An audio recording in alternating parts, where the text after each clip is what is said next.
நம்ம சிவபித்தன் சேனல் பிடிச்சிருந்ததுன்னா இந்த வீடியோ லைக் பண்ணிட்டு நண்பர்களோட பகிர்ந்துக்கோங்க. திருச்சிற்றம்பலம். திருமூலரையா திருவடிகள் போற்றி போற்றி. குருவடியும் திருவடியும் வணங்கின்ற பதிவை ஆரம்பிக்கலாம் அன்பர்களே. இந்த பதிவு கண்டிப்பாக நீங்கள் உணர வேண்டிய பதிவு.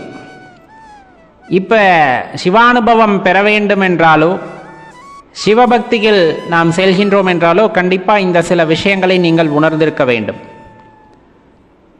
கண்டிப்பாக இந்த சிவபக்தியில் இருக்க நண்பர்களோட இதை பகிர்ந்துக்குங்க. அவங்களும் சில விஷயங்களை நாம் அடுத்த நிலையில் என்ன செய்ய வேண்டும் என்பதை அவர்கள் உணர்ந்து கொள்ள வேண்டும். அதற்காகத்தான் இதில் நம்ம செய்ய வேண்டிய விஷயம் என்ன, வாழ்க்கையில் நம்ம எதுவும் செய்ய வேண்டாம். நம்ம கணக்கு எப்போவுமே தப்பாக தான் போகுது அப்படிங்கிறது நமக்கு நல்லாவே தெரியும். இறைவன் போட்ட கணக்கு ஒன்று இருக்கும். அந்த கணக்கின்படி நாம் இந்தந்த நேரத்தில் வேலைகளை செய்ய வேண்டும் என்றிருந்தால் அவ்வேலைகளை செய்து கொண்டே செல்கிறோம் அப்படின்னா கண்டிப்பாக இறைவன் நமக்கு கெடுதல் நினைக்க மாட்டார். நம் கர்மத்தை தீர்ப்பதற்காகத்தான் இங்கு அனுப்பி வைத்திருக்கிறார். அப்படிங்கும் போது கண்டிப்பாக அதற்கான வழிகளை காட்டிக்கொண்டே இருப்பார். இறைவன் எந்த திசையை காட்டுகிறாரோ அத்திசையிலே நாம் பயணிப்பது, அவ்வாறே அதை ஏற்றுக்கொள்வதும் ஒரு சிறந்த தீர்வாக இருக்கும். சரி, என்ன விஷயத்தை தெளிவாக தெரிஞ்சுக்கணும் அப்படிங்கிறத பார்த்தோன்னா, திறந்த மனதுடன் இருக்க வேண்டும். எது எப்படி இருந்தாலும், எது எப்படி நடந்தாலும் அவ்வண்ணமே அதை ஏற்றுக்கொள்ளக்கூடிய மனப்பக்குவம் இருத்தல் வேண்டும். ரொம்ப அடிப்படையான விஷயம், ரொம்ப அடிப்படையான விஷயம். வருவதை அவ்வாறே ஏற்றுக்கொள்வதற்கு தயாராக இருக்க வேண்டும். இது எப்போதுமே அடியேன் சொல்லிக்கொண்டே இருந்தாலும் இதில் உள்ள அர்த்தம் மிக பெரியது. இப்போ எல்லாருமே நம்ம கர்மத்தை குறைப்பது, நம் வினை பயனை குறைப்பதற்கு எந்த ஆலயத்திற்கு செல்ல வேண்டும், எந்த இறைவனை வழிபட வேண்டும் அப்படிங்கிறத எல்லா பக்கமும் தேடி அலைந்து கொண்டிருக்கின்றோம். எல்லா பக்கமும் தேடி அலைந்து கொண்டிருக்கின்றோம். ஞானியர்களும் சரி, சைவ சித்தாந்தவாதிகளும் சரி, இன்னும் சித்தர்களும் சரி, தெளிவாக எடுத்துரைப்பது, உன்னில் இருக்கும் இறைவனை காணாவிட்டால் நீ எங்கு சென்றும் இறைவனை காண முடியாது அப்படின்னு சொல்றாங்க. அப்ப எங்கு சென்றும் தெரிந்து கொள்ள முடியாது அப்படிங்கும் போது எவ்வாலயத்திற்கு சென்றாலும் அங்கு இருக்கக்கூடிய இறைவனை நம்மால் உணர்ந்து கொள்ள முடியாது அப்படிங்கிறது அதுல ரொம்ப முக்கியமான விஷயம். அப்ப நீங்க அங்க போய் பரிகாரங்கள் செய்வதன் மூலமாக நமது கர்மம் கழிந்து விட போகிறதான கிடையாது. அது ஒரு மன திருப்திக்கு, அது ஒரு மன திருப்திக்கு மட்டுமே அந்த பரிகாரங்கள் எல்லாம் அப்படிங்கிறத தெரிஞ்சுக்குங்க. சரி, அது ஒரு பக்கம் இருக்கட்டும். அப்ப இந்த கர்மத்தை குறைப்பதற்கு என்னதான் வழி? ஒரு விஷயம், சஞ்சித கர்மா பிராரத்த கர்மா அப்படின்ட்டு இருக்கு. இந்த நிகழ்காலத்தில் நம்ம அனுபவிக்கக்கூடிய கர்மாவை இறைவன் கொடுத்து அனுப்பி இருக்கிறார். இதை நீ அனுபவிச்சுட்டு வா போதும் அப்படின்னு சொல்லிட்டு. என்னது, இதை நீ அனுபவிச்சுட்டு வானா அப்போ இது இல்லாமல் இன்னும் கர்மம் நிறைய இருக்குமானா கண்டிப்பாக இருக்கும். சஞ்சித கர்மாவிலே அவை அனைத்தும் இருக்கும். ஏன்னா இந்த பிரபஞ்சம் தோன்றி உலகம் தோன்றின காலத்திலிருந்து எத்தனையோ லட்சம் பிறவுகளை எடுத்திருப்போம். அதில் நல்வினை தீவினை இது எல்லாமே நாம் செய்ததின் பொருட்டு இன்று இங்கே ஒரு மனித பிறவியாக எடுத்திருக்கிறோம். அது மனித பிறவி சாதாரணமாக எடுக்க முடியாது. நாம் செய்த கர்மத்தை கழித்துக் கொள்வதற்காக கொடுக்கப்பட்டதுதான் இப்பிறவி. அப்ப கொடுக்கப்பட்ட பிறவியிலே நாம் கர்மத்தை கழிக்க வேண்டும். நீங்க புதிதா ஒரு கர்மத்தை செய்கின்றீர்கள். இந்த பார்த்த கர்மாவை கடைபிடிக்கும் போது, இதை கழித்துக் கொள்ளும் பொழுது நாம் நிகழ்காலத்திலே செய்கின்ற ஒரு சில விஷயங்கள் புதிதாக ஒரு வினையை தோற்றுவிக்கின்றன. அவை அடுத்த ஜென்மாவிற்கு செல்கின்றன. அப்படிங்கும் போது இந்த சுழற்சி எப்பொழுது முடியும் அப்படிங்கிற கேள்வி நமக்குள்ள உண்டாகுது அல்லவா? ஏற்கனவே ஒரு பெரிய மூட்டை இருக்கு. இப்ப நம்ம வீட்டில எல்லாம் அரிசி மூட்டையிலிருந்து அப்படியே அரிசி எடுக்கிறது கிடையாது. நல்லாவே தெரிஞ்சிருக்கும். மூட்டை மூட்டையா அரிசி அடுக்கி வச்சிருப்பாங்க. அதுல இருந்து ஒரு சின்ன பாத்திரத்துல எடுத்து வச்சுக்குவோம் அரிசியை. சின்ன பாத்திரத்துல அரிசியை எடுத்து வச்சுக்கிறோம். அதுல இருந்து எடுத்து தான் என்ன பண்றோம்னா சாப்பாடு சமைக்கிறோம். அதே போலதான் அரிசி மூட்டை மாதிரி நமக்கு ஒரு கர்ம பதிவு நிறைய இருக்கு. அத்தனையும் தூக்கி நம்ம முதுகுல சுமக்க முடியாது. அப்படிங்கிறதுனால ஒரு சின்ன பாத்திரத்துல என்ன பண்றோம் அப்படின்னா அரிசி எடுத்து வைக்கிற மாதிரி கொஞ்சமா அதுல இருக்க கர்மாவை எடுத்து இறைவன் நம்ம கிட்ட இப்ப கொடுத்து விட்டுட்டார். இதை மட்டும் அனுபவிச்சுட்டு வா அப்படின்னு கொடுத்து விட்டுட்டார். அப்போ அந்த மூட்டையை எப்போ தீர்க்கிறது? நிகழ்காலத்திற்கு வந்த கர்மத்தை நம்ம முழுவதுமாக அழித்து விட்டோம், அதை நிவர்த்தி செய்து விட்டோம் அப்படின்னா இன்னொரு பிறப்பு எடுக்கும் பொழுது அந்த மூட்டையில் இருக்கக்கூடிய வேறு சில கர்மாக்களை நமக்கு கொடுத்து அதை கழிச்சிட்டு வா அப்படின்ட்டு கொடுப்பார். அப்படியே ஒவ்வொரு பிறவியாக அதுவும் ஞானம் பெற்றவராக இருந்தால்தான் இப்படி நம்மால் யோசிக்க முடியும், கர்மத்தை தீர்க்க முடியுமே என்று. அப்ப அந்த ஞானத்தோடு கூடிய பிறப்பு வேண்டும் அப்படின்னா இறைவனிடம் மன்றாடி கேட்பதை தவிர வேறு எதுவும் இல்லை. ஐயா, பிறப்புங்கிறது சரி, அது ஒரு பிணி, எனக்கு கொடுத்துட்ட, நான் அந்த கர்மாவை போக்க வேண்டும் என்று நினைக்கின்றேன். அப்ப அதற்கான வழியை காட்டு, வழியை காட்டிவிட்டாய், நான் கழிக்கின்றேன். ஆனால் இன்னொரு ஜென்மம் எடுத்தாலும் உன்னை மறவாத அந்த பிறவி எனக்கு வேண்டும்.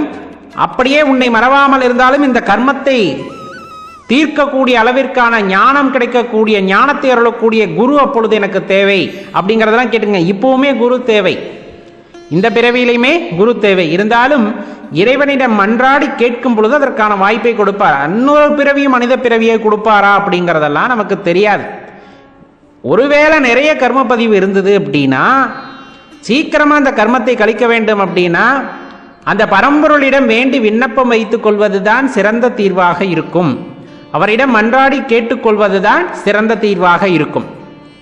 அப்ப நம்ம மன்றாடி கேட்கின்றோம் அப்படிங்கும் போது இறைவனுடைய கருணை பார்வை நமக்கு இருந்தால் அடுத்த பிறவியிலும் இப்பொழுது நம் மனம் எப்படி இயங்குகிறதோ, இந்த கர்மத்தை எல்லாம் தீர்க்க வேண்டும் என்று மனம் எப்படி இயங்குகிறதோ அதே போல் ஒரு பிறப்பை கொடுப்பாரெனில் மீண்டும் மீண்டும் கர்மத்தை செய்யாமல் பழைய கர்மாக்களை கழித்துக் கொண்டே போகலாம். ஆனால் பிறப்பு எடுத்து விட்டோம், பழைய கர்மத்தை அனுபவிக்கின்றோம். அனுபவிக்கும் போது ஒரு சில செயல்கள் செய்வதனால் புதிதாக ஒரு கர்மா உண்டாகி விடுகிறதே, அதனின் விளைவாக ஒரு கர்மா உண்டாகிறது. அந்த கர்மாவை நான் எங்க கொண்டு போய் சேர்க்க போறேன்? திருப்பி அந்த பெரிய மூட்டையில், அரிசி மூட்டையில கொண்டு போய் நம்ம சேர்க்க போறோம். அப்ப அந்த மூட்டை இன்னும் பெருசாகிக்கிட்டே தான் இருக்க போகுது, பெருசாகிக்கிட்டே தான் இருக்க போகுது. ஒருவேளை நான் குண்டால கொடுத்து விட்டோம் இல்லையா, குண்டால எடுத்தோம் இல்லையா, எப்படி அரிசி மூட்டையிலேருந்து ஒரு குண்டால எடுத்து வச்சிருக்கோம். இந்த குண்டால இருக்கிறத எல்லாத்தையும் நான் சமைக்கலை, அப்போ மீந்துருது. அந்த குண்டால மீதி அரிசி இருக்கு அப்படின்னா அந்த அரிசி எங்கே தான் போகும்? அரிசி மூட்டைக்கு தான் போகும். அப்போ இந்த பிறவியில் இறைவன் எதை கொடுத்தாலும் அதை உள்ளவாறே ஏற்றுக்கொள்ளுங்கள். இந்த குண்டால இருக்க அரிசியாவது நம்ம தீர்ப்போம், முதல்ல நம்ம கொண்டு வந்த கர்மத்தையாவது தீர்த்து விடுவோம். பிறகு இந்த குண்டா உள்ள எதுவுமே இல்லாமல் போயிடும். பிறகு இன்னொரு பிறவியில் அந்த குண்டா நிறைய அரிசி எடுத்து அப்படி படிப்படியாக குறைச்சிக்கலாம். புரிஞ்சிருக்கும்னு நினைக்கிறேன். சரி, அப்போ இந்த பிறவியில் ஏதாவது கர்மம் செய்வதனால், தெரியாமல் சில தவறுகள் செய்வதனால், தெரியாமல் சில பாவங்களை செய்வதால் அந்த கர்மமும் பாத்திரத்தை நிறைக்குமே. அந்த பாத்திரம் எங்குதான் போகும்? திரும்பவும் அந்த மூட்டைக்குத்தானே போகும். அந்த பாத்திரத்தில் எதுவும் இல்லாமல் செய்ய வேண்டும் என்றால் என்ன செய்ய வேண்டும்? என்ன செய்ய வேண்டும்? ஞானத்தை பெற வேண்டும். ஞானத்தை பெற வேண்டும். ஞானம் அவ்வளவு எளிதில் கிடைத்து விடுமா? ஞானம் அவ்வளவு எளிதில் கிடைச்சிருமா? கண்டிப்பாக கிடைக்காது. ஏன்னா நம்ம நிறைய புத்தகங்களை படிக்கிறோம், நிறைய சொற்பொழிவுகளை கேட்கின்றோம். அப்போ அதன் மூலமாக ஏதோ ஒன்றை உணர முற்படுகின்றோம். இதெல்லாம் சாத்தியமாக இருக்குமா அப்படிங்கிறத உணர முற்படுறோம், அதெல்லாம் மாற்றுக்கிறதே இல்லை. ஆனால் ஒரு குருவாகப்பட்டவர் இருந்து வழிகாட்டுகிறார், அல்லது இறைவனே குருவாக இருந்து நமக்கு வழிகாட்டுகிறார் அப்படிங்கும் போது தான் சரியான பாதை எது அப்படிங்கிறது தெரிய வரும். அதை தெளிவாக தெரிஞ்சுக்குங்க. அது ஒரு பக்கம். அப்போ இந்த கர்மத்தை குறைத்து கொள்ள வேண்டும் என்றால் வாய்மூடி மௌனியாக இருப்பதே சிறந்தது. அந்த காலத்தில் சித்தர்களும் சரி, ஞானியர்களும் சரி, பேசாமையே இருந்தாங்க. நிறைய சித்தர்களை பாருங்க, மௌனகுரு, மௌனமாக இருந்தார், தேவையில்லாமல் பேச மாட்டார், இந்த மாதிரி தான் சொல்லுவாங்க. ஏன்னா நம்ம பேசுறதுனால இந்த உலகத்தில் ஏதாவது மாறுமா? ஒருத்தர் கண்ணா பின்னான்னு சண்டை போட்டுக்கிட்டு இருக்கார், தெருவில் கண்ணா பின்னான்னு சண்டை போட்டுக்கிட்டு இருக்கார். நீங்கள் போய் நான் ஞானமடைந்தவன், நான் சிலவற்றை படித்து புரிந்து கொண்டேன், அதன் வாயிலாக பார்த்தா இப்படி பேசுறதுனால உனக்கு எந்த பிரயோஜனமும் உண்டாக போகிறதில்லை, இப்படி சண்டை போடுறதுனால கர்மம் அதிகமாகும், அந்த கர்மம் அதிகமாகறதுனால நான் இன்னொரு பிறப்பு நீங்கள் எடுக்க போகிறீங்க, அது இன்னும் கொடுமையானது, இப்படிங்கிற மாதிரி அவர்கிட்ட போய் சொன்னால் என்ன நடக்க போகுது? ஒன்றும் நடக்காது. கோபத்தின் உச்சியிலே இருக்கின்றார் அப்படின்னா இன்னும் வெறுப்பு தான் அந்த இடத்துல அதிகமாகும். அப்போ நம்ம ஏதாச்சும் ஒரு விஷயத்தை செய்யறதுனால அங்கே ஒரு மாற்றம் வரும் அப்படின்னு தெரிஞ்சா அந்த இடத்துல பேசலாம்.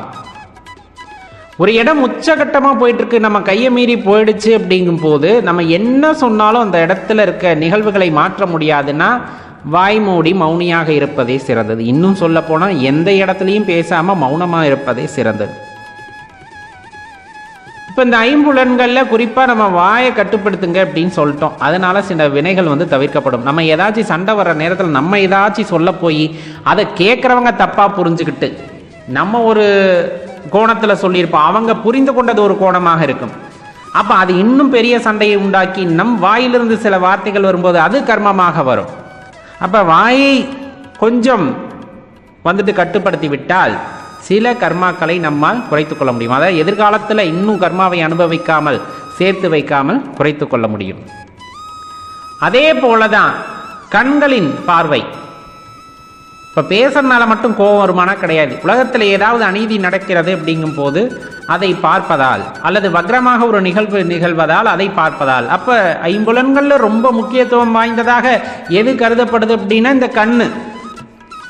இப்போ இந்த கண் அதுக்காக பார்க்காம எப்பவுமே கண்ணை மூடிக்கொண்டு இருக்க முடியுமா அப்படின்னா தெளிவாக தெரிந்துக்குங்க. இந்த மாயை சூழ் உலகத்தில் நாம் பார்ப்பது எதுவும் உண்மையல்ல அப்படிங்கிறத முதலில் மனம் புரிந்து கொள்ள வேண்டும். மனம் புரிந்து கொள்ள வேண்டும். சித்தாந்தவாதிகள் நிறைய சொல்லியிருப்பாங்க. அதெல்லாம் நம்ம போய் படிக்கிறோம் அல்லது தெரிந்து கொள்கின்றோம், உணர்ந்து கொள்கிறோம் அப்படின்னா இது எல்லாமே முக்கியம்னு தெரிஞ்சிடும். ஐம்புலன்களை கட்டுப்படுத்தும் பொழுது நமது கர்மாக்கள் எதிர்கால கர்மா சேராம தடுத்துடலாம். அவ்வளவுதான். பேசக்கூடாது, தேவையில்லாத பார்க்கக்கூடாது, அது சலனங்களை ஏற்படுத்தும், அது மீண்டும் ஒரு கர்மத்தை உண்டாக்கும். தேவையில்லாத விஷயங்கள் காதிலே விழக்கூடாது, அப்படி விழுகும்போது கோபம் வரும், அது இன்னும் கர்மாக்களை உண்டாக்கும். இந்த மாதிரி சொல்லிக்கிட்டே போகலாம். அப்போ சரி என்னதான் பண்ணுறது? பார்ப்பவை நல்லவனவாக பாருங்கள். இறைவன் உருவத்தை அகக்கொண்டு பார்க்க ஆரம்பிக்க வேண்டும். நல்ல வார்த்தைகளையே கேளுங்கள், நல்ல மந்திரங்களையே சொல்லி கொண்டிருங்கள், வாயால் உச்சரித்து கொண்டிருங்கள், இன்னும் சொல்லப்போனால் மனதிற்குள்ளே உச்சரித்து கொண்டிருங்கள். இது எல்லாமே ஒரு சிறப்பான விஷயத்தை எதிர்காலத்தில் கர்மாக்கள் உண்டாக்காமல் தடுத்து கொள்ளலாம். இது தடுத்து கொள்வதற்கான ஒரு உபாயமே தவிர, மனக்கட்டுப்பாடு இருந்தால்தான் இது சாத்தியமே தவிர மனக்கட்டுப்பாடு இல்லை என்றால் இதுவும் சாத்தியமில்லை. அப்போ இதை தெளிவாக நம்ம புரிஞ்சுக்கணும். இது ஒரு பக்கம் இருந்தாலும் ஞானம் அடையாதவர்களுக்கு எதுவுமே சாத்தியமில்லை அப்படிங்கிற மாதிரி ஒரு விஷயத்தை நம்ம சொல்லணும் அப்படின்னா, ஞானம் சாதாரணமாக உண்டாகிவிடுமா? கிடையாது. அறிவில் சிறந்த ஞானாசிரியர்களின் வழி கொண்டு அவர்களின் உபதேசம் கொண்டு நாம் பயணிப்பதின் மூலமாக எதை செய்ய வேண்டும், எதை செய்யக்கூடாது என்பதையெல்லாம் அவர்கள் சொல்வார்கள். அந்த வழிகாட்டுதலின்படி செல்லும் பொழுது ஞானம் உண்டாவதற்கான வாய்ப்பு அங்கு இருக்கும். ஞானம் உண்டாவதற்கான வாய்ப்பு இருக்கும். மற்றபடி அந்த ஞானம் அப்படிங்கிறது அவ்வளவு எளிதில் கிடைக்கக்கூடியது அல்ல. ஒரு சில விஷயங்களை பாருங்களேன். இந்த உலகத்தில் சிவபெருமான ஆலயத்தில் போய் வழிபடுபவர்களுடைய எண்ணிக்கையை பாருங்க. அதுக்கு முன்னாடி சிவபெருமான குறைந்தபட்சம் அவர் நாமத்தை சொல்பவர்களை நினைத்து பாருங்கள். பல்லாயிரம் கோடி இருப்பாங்க. ஆலயத்துக்கு போய் தினம் தினம் வழிபடுபவர்கள் அதிலே ஒரு சில கோடி கம்மிகளாக இருப்பார்கள். அதிலெல்லாம் கடந்த நிலையாக எங்கே மறந்தாலும் தனது மனதிலே சிவபெருமானை நினைத்து தியானிப்பவர்கள் கொஞ்சம் அரிதினும் அரிது. எல்லாமே சிவபெருமான் தான், எல்லாத்தையும் சிவபெருமான் தான் நடத்தி வைக்கின்றார் என்ற எண்ணம் உடையவர்கள் இன்னும் அரிது. இன்னும் குறைந்து கொண்டே போவார்கள். அவர்களும் சிவனடியார்களாகி விடுகிறார்கள். அப்ப இன்னும் ஒரு நிலை உயர்ந்து இந்த ஆன்ம பக்குவம் அடைந்து சிவனடியார்களாக இருப்பவர்கள் ஆன்ம பக்குவம் அடைந்து கருணையே உருவமாக மாறி தன்னுள் சிவத்தை காண்பவர்கள் இன்னும் அரிதினும் அரிது. அப்ப இது எல்லாம் பார்த்தீங்க அப்படின்னா அவர்கள் செய்த புண்ணியத்திற்கு ஏற்றார் போல, அவர்கள் முற்பிறவியிலே செய்தது இப்பிறவியிலே செய்த புண்ணியத்திற்கு ஏற்றார் போல சிவ நாமத்தை சொல்வதும், சிவாலயங்களுக்கு செல்வதும், சிவாலயங்களில் செய்கின்ற தொண்டுகளை அடிப்படையாக கொண்டு அடுத்த நிலையாம் சிவனடியார்களாக உயர்வதும், அதையும் தாண்டிய நிலை எப்பொழுதுமே அந்த ஒரு ஆனந்த நிலையிலே இருப்பதும், ஞானாசிரியர் உரையை கேட்பதும். ஏன்னா இந்த காலகட்டத்தில் எவ்வளவு கேளிக்கைகள் நிகழ்கின்றனவோ அதற்கேற்றாற் போல மகிழ்ச்சி இருக்கிறது என்று நினைத்து கொண்டிருக்கிறார்கள். அது உண்மை அல்லவே. கேளிக்கைகள் கூட சில பேர் மனதை புண்படுத்திவிடும். அது சில நேரங்களில் நமக்கு காயத்தை உண்டாக்கிவிடும். ஆனால் இறை அனுபவம் யாருக்கும் காயத்தை உண்டாக்காது. இறை அனுபவம் கிடைக்கப்பெற்றவர்கள் காயத்தை உணர மாட்டார்கள். அது மிகைப்படியாக சொல்லப்போனால் அவ்வளவு ஆனந்தத்தை உள்ளத்திலே உண்டாக்கக்கூடியது. அவ்வளவு எளிதில் எல்லாத்தினாலையும் கோயிலுக்கு போயிட முடியாது. அவ்வளவு எளிதில் எல்லாருமே சிவபக்தர்களாக மாறிவிட முடியாது. அவ்வளவு எளிதில் சிவனடியார்களாக மாறிவிட முடியாது. அவ்வளவு எளிதில் அந்த ஆன்ம பக்குவத்தை அடைந்து விட முடியாது. அதே போலதான் அவ்வளவு எளிதில் ஞானாசிரியர்கள் உரையை யாரும் கேட்டுவிட முடியாது. ஏன்னா ஞானாசிரியர்கள் கூறுவது மனதிலே ஞானம் உண்டாகுவதற்காக. இந்த வாழ்க்கையின் நோக்கமே அதுதான், ஞானத்தை அடைவது.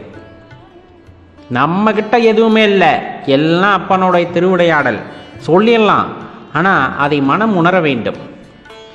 அந்த மனம் உணர வேண்டும் என்றால் அதற்கு ஒரு திறவுகோல் வேண்டும், வழிகாட்டி வேண்டும். அது ஞானாசிரிய பெருமக்களால் மட்டுமே முடியும். அப்படி நீங்கள் தேடுனீங்கன்னா நிறைய ஆசிரியர் பெருமக்கள் இருக்கிறார்கள். இன்றளவும் பார்த்தீங்க அப்படின்னா சைவ சித்தாந்தத்திலே மிக உயரிய இடங்களை பெற்ற நிறைய ஞானாசிரிய பெருமக்கள் இருக்கிறார்கள். நீங்கள் இணையத்தில் தேடினால் கிடைக்கப்பெறும்.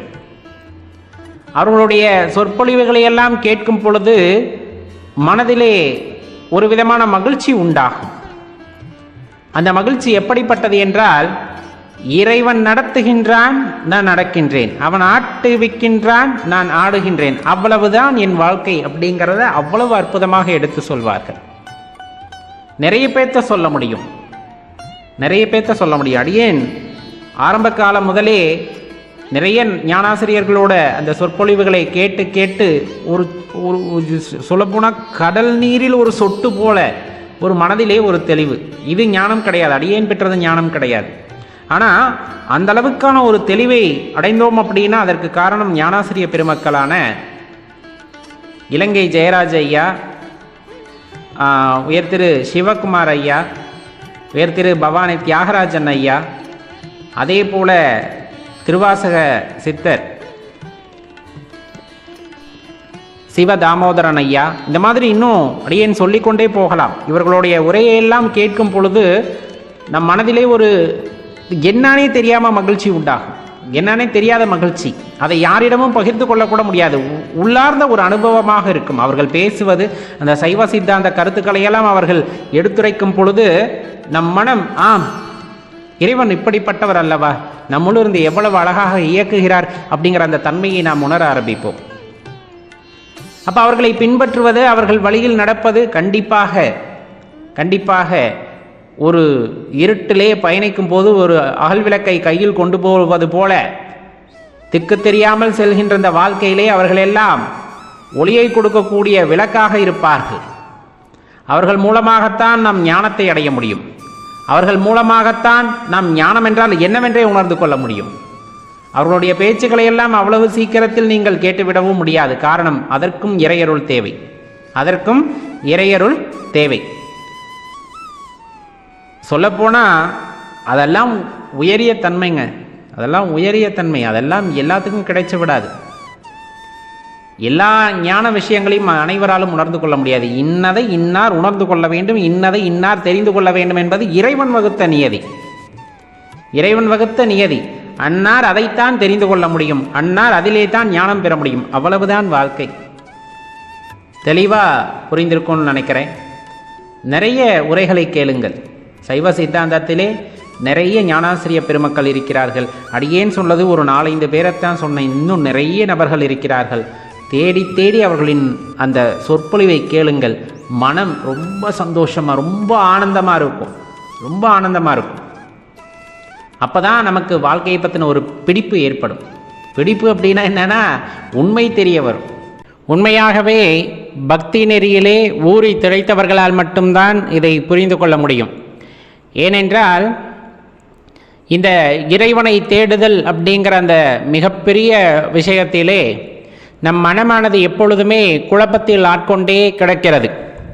அந்த குழப்பத்திலிருந்து வெளிவர வேண்டுமென்றால் யதார்த்தமான உண்மையை நாம் புரிந்து கொள்ள வேண்டும். இறைவனுடைய குணநலன்கள் அப்படின்னு கேட்டால் குணமற்றவர் அப்படின்னு சொல்லுவாங்க. அதை சொல்லும்போது சர்வவியாபி அப்படின்னு சொல்லுவாங்க. நீக்கமர நிறைந்திருக்கின்ற இறைவன், பரம்பொருள், கருணையாளர், இப்படி நிறைய விஷயங்களில் நிறைய விதங்களில் அவரை குறிப்பிடுவார்கள். சர்வவியாபி அப்படின்னு சொல்லும்போது எந்த ஒரு பொருளையும் எந்த ஒரு உயிரையும் நாம் குறித்து காட்டும் பொழுது அப்பொருளில் நீக்கமர நிறைந்திருக்கின்றார் இறைவன் அப்படின்னு குறிப்பிடப்படும். அப்படி நீக்கமர நிறைந்திருக்கின்ற இறைவனை நாம் எவ்வாறு உணர்ந்து கொண்டுள்ளோம் அப்படிங்கிறது தான் ரொம்ப முக்கியமான விஷயம்.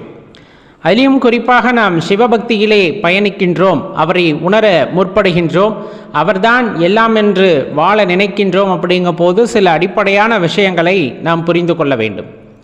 இயல்பாகவே நமது வழியிலே ஏதேனும் ஒரு பொருளை தெரியாமல் உதைத்து விட்டால் கூட தொட்டு கும்பிடுகின்ற பழக்கம் இருக்கும். நமக்கு தெரியாமலே இறைவன் சர்வவியாபி அப்படிங்கிற விஷயத்தை நமக்கு நமது பெற்றோர்கள் எப்பொழுதோ கூறி வளர்த்திருக்கிறார்கள். பார்க்கின்ற எல்லா பொருளும் இறைவனே, பார்க்கின்ற எல்லா பொருளும் இறைவனே, எல்லா உயிரும் இறைவனே அப்படிங்கிற தத்துவத்தை குறிப்பதாகத்தான் அது இருக்கும். நாம் அதை எவ்வாறு உணர்ந்து கொண்டுள்ளோம் அப்படிங்கிறது தான் ரொம்ப முக்கியமான விஷயம்.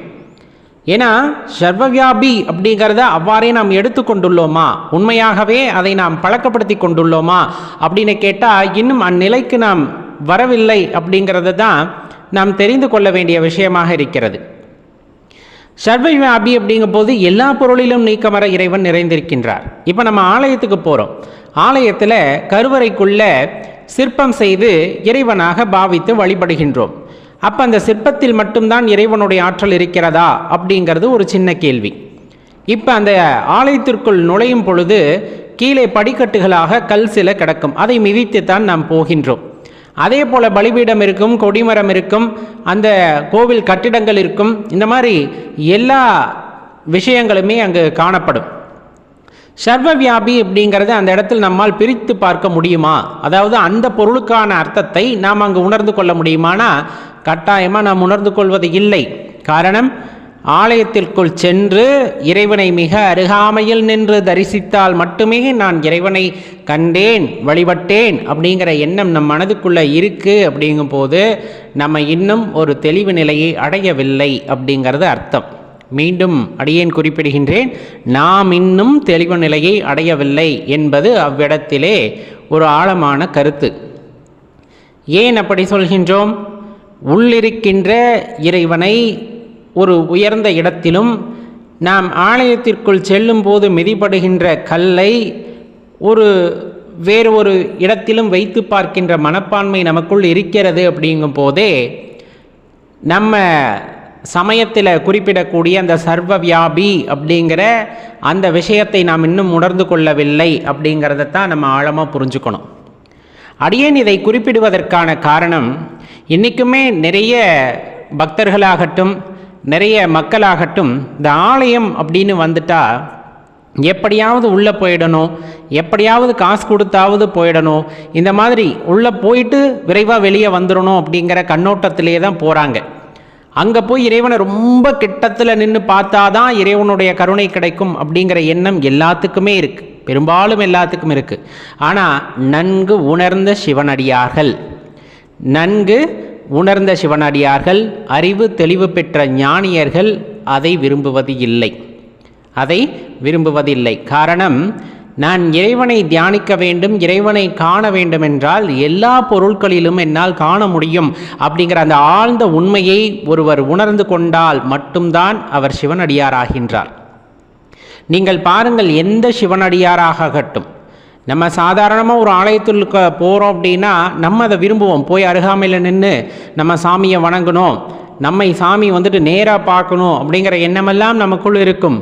ஆனால் அந்த சிவனடியார்கள் மனதிலே அது இருக்காது. காரணம், அவர்கள் எந்த இடத்தில் நின்றாலும் அவர்கள் இறைவனை பார்க்கிறார்களோ இல்லையோ, இறைவன் அவர்களை பார்க்கின்றார், அந்த உண்மையும் அவர்கள் அறிவார்கள். அதே போலத்தான் நாம் ரொம்ப அருகாமையிலே சென்று நின்று நம்மை இறைவன் பார்க்கிறார் அப்படின்னு நம்ம நினைத்தாலும் நம்மையும் பார்க்கிறார். எப்பொழுது அவர் நம்மை பார்க்காமல் இருக்கிறார் என்பதுதானே கேள்வி. எந்த நிமிடத்தில் நம்மை அவர் பார்க்காமல் விட்டுவிட்டார் என்பதுதான் பெரிய கேள்வியே. ஏன்னா நீக்கமர நிறைந்திருக்கிறார் என்பதை சத்தியமாக ஏற்றுக்கொண்டோமெனில் நம் வீட்டில் உள்ள ஒவ்வொரு பொருட்களின் வாயிலாகவும் இறைவன் நம்மை கண்காணித்து கொண்டுதான் இருக்கிறார். நமது பூஜை அறையை நாம் பூட்டி வைத்தாலும் அங்கிருக்கின்ற இறைவன் சர்வவியாபியாக எல்லா இடத்திலிருந்தும் நாம் செய்வனவற்றை பார்த்து கொண்டுதான் இருக்கிறார். சரி, மற்ற பொருட்களெல்லாம் இறைவன் இல்லை என்ற தாற்பயத்திற்குள் நீங்கள் வந்து உயிரினங்களில் மட்டும்தான் இறைவன் குடிகொண்டிருக்கிறார் என்று நீங்கள் நினைத்தாலுமே கூட உடனிருப்பவர்கள் வாயிலாக நம்மை கண்காணித்து கொண்டுதான் இருக்கிறார்.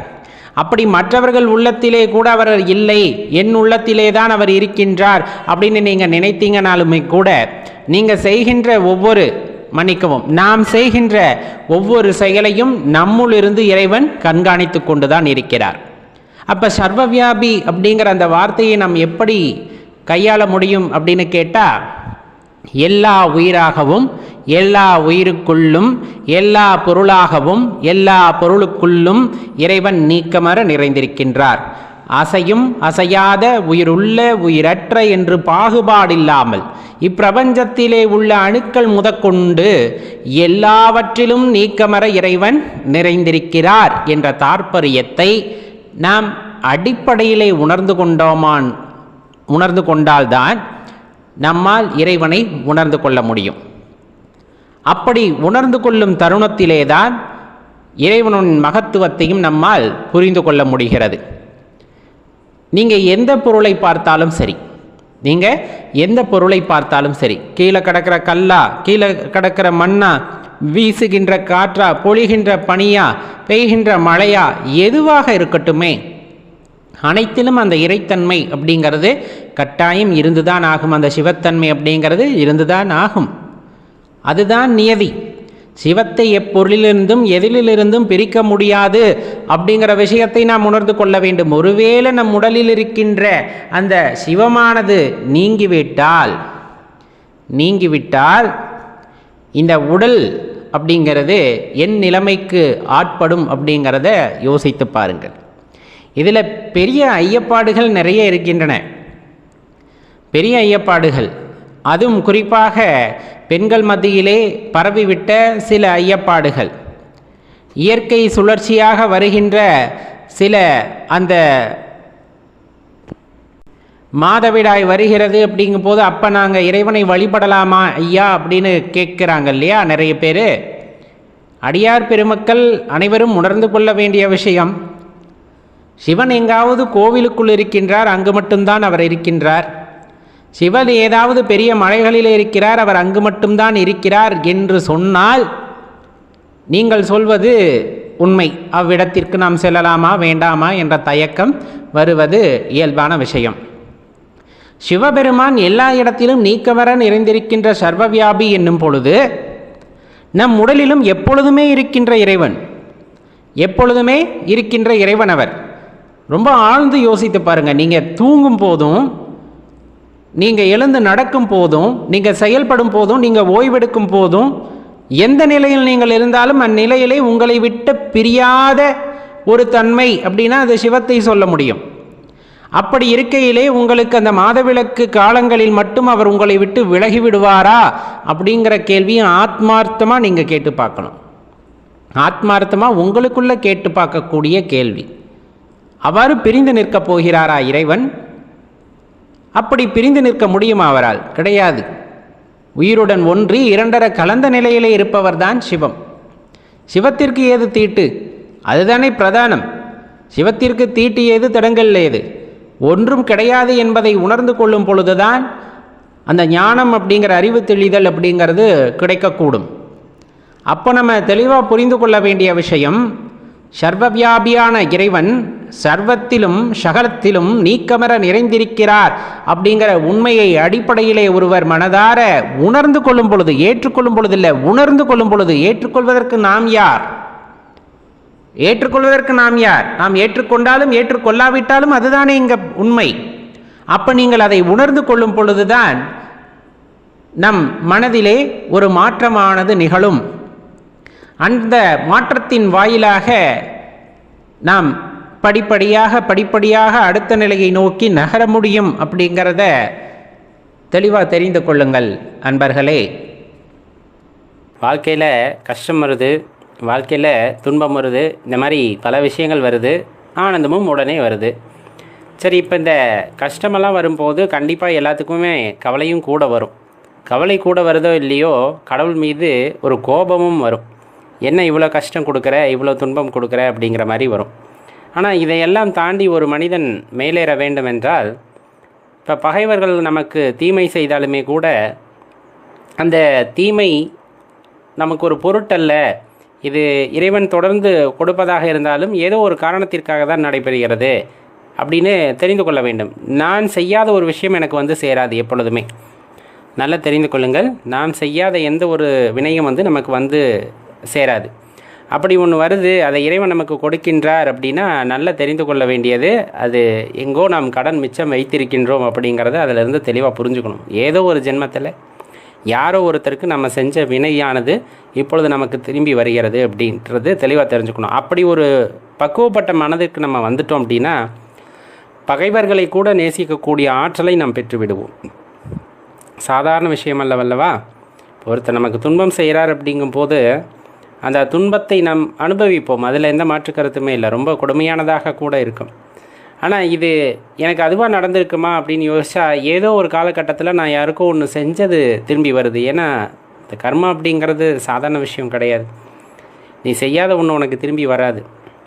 இல்லை, இப்போ புதுசாக யாராச்சும் உங்களுக்கு செஞ்சுட்டாங்கனாலும் அமைதியாக இருந்துருங்க, அது அவங்களுக்கு திரும்பி போகும். உங்களுக்கு வேறு வகையில் அது பலனளிக்கக்கூடியதாக இருக்கும். அதனால தான் சொல்கிறது, காரண காரியமின்றி இறைவன் எந்த வினைகளையும் மாற்றுவது இல்லை. ஒரு வினை உங்களுக்கு வருகிறது என்றால் அதற்கும் மூல காரணமானது ஒன்று இருக்கும். இதை தெளிவாக புரிஞ்சுக்கிட்டவங்க பகைவர்களையும் நேசிக்கக்கூடியவர்களாக இருப்பார்கள். ஏன்னா இப்போ ஒரு வேளை அந்த எதிரிகளோ பகைவர்களோ உங்களுக்கு அந்த தீங்கை செய்யாமல் விட்டிருந்தால் அது இன்னும் வேறு விதமாக வேறு அளவு கோளுடன் அது நம்மை பாதிக்கக்கூடும். அப்போதைக்கு அந்த வினையை நான் கழிக்க வேண்டும் என்றதற்காக இறைவன் அதை கொடுத்திருக்கிறார் அப்படிங்கிறத நம்ம உணர்ந்து கொள்கின்றோம். அப்படிங்கும்போது கண்டிப்பாக எல்லாத்தையும் சாதாரணமாக எடுத்துக்கக்கூடிய மனநிலைக்கு அது கொண்டு விட்டுரும். அப்போ தான் அந்த மனசில் அந்த யதார்த்தம் அப்படிங்கிறது வரும். இப்படி நினச்சிட்டோம் அப்படின்னா புதுசாக நம்ம மனசில் யாருக்கும் கேடு நினைக்க மாட்டோம். ஏன்னா இந்த வலி நமக்கு அதிகமாக இருக்கிறது அப்படிங்கும்போது இதை நாம் ஒருவருக்கு திரும்ப செய்கின்றோம் அப்படிங்கும்போது எவ்வளோ வலி ஏற்படும் அப்படின்னு நமக்கு தெரியும். இன்னொன்று, ஏதோ செஞ்சனால தான் இப்போ இந்த வலியானது நமக்கு வந்திருக்கிறது. அதனால் தயவு செஞ்சு இனிமேல் எதுவும் செய்யாமல் இருந்தோம்னா இந்த மாதிரி பிரச்சனைகள் நமக்கு வராமல் இருக்கும் அப்படிங்கிற அந்த ஒரு தெளிவானது அந்த மாதிரி காலகட்டங்களில் தான் உண்டாகும்.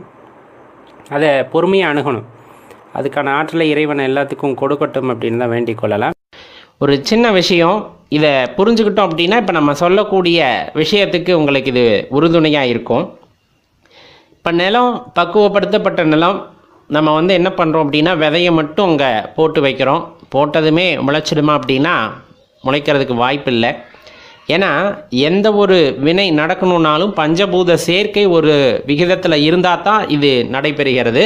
இருந்தாலும் அந்த விதை முளைத்து மரமாவதற்கு அடிப்படை அப்படின்னு பார்த்தோம் அப்படின்னா நிலம், அதிகபட்ச தேவை நிலம் அப்படிங்கிறது. அதுக்கப்புறம் நீர், பஞ்சபூத சேர்க்கையில் இருக்கக்கூடிய ஒவ்வொரு சக்திகளும் அதற்கு தேவை. அப்போ இந்த விதை முளைப்பதற்கு ஆதாரமாய் விளங்குவது அப்படின்னு பார்த்தோன்னா பஞ்சபூத சேர்க்கை. சரிங்களா? இந்த பஞ்சபூத சேர்க்கை ஒரு சீரான விகிதத்தில் இருக்கும்போது அந்த விதையானது முளைத்து வெளியே வருகிறது.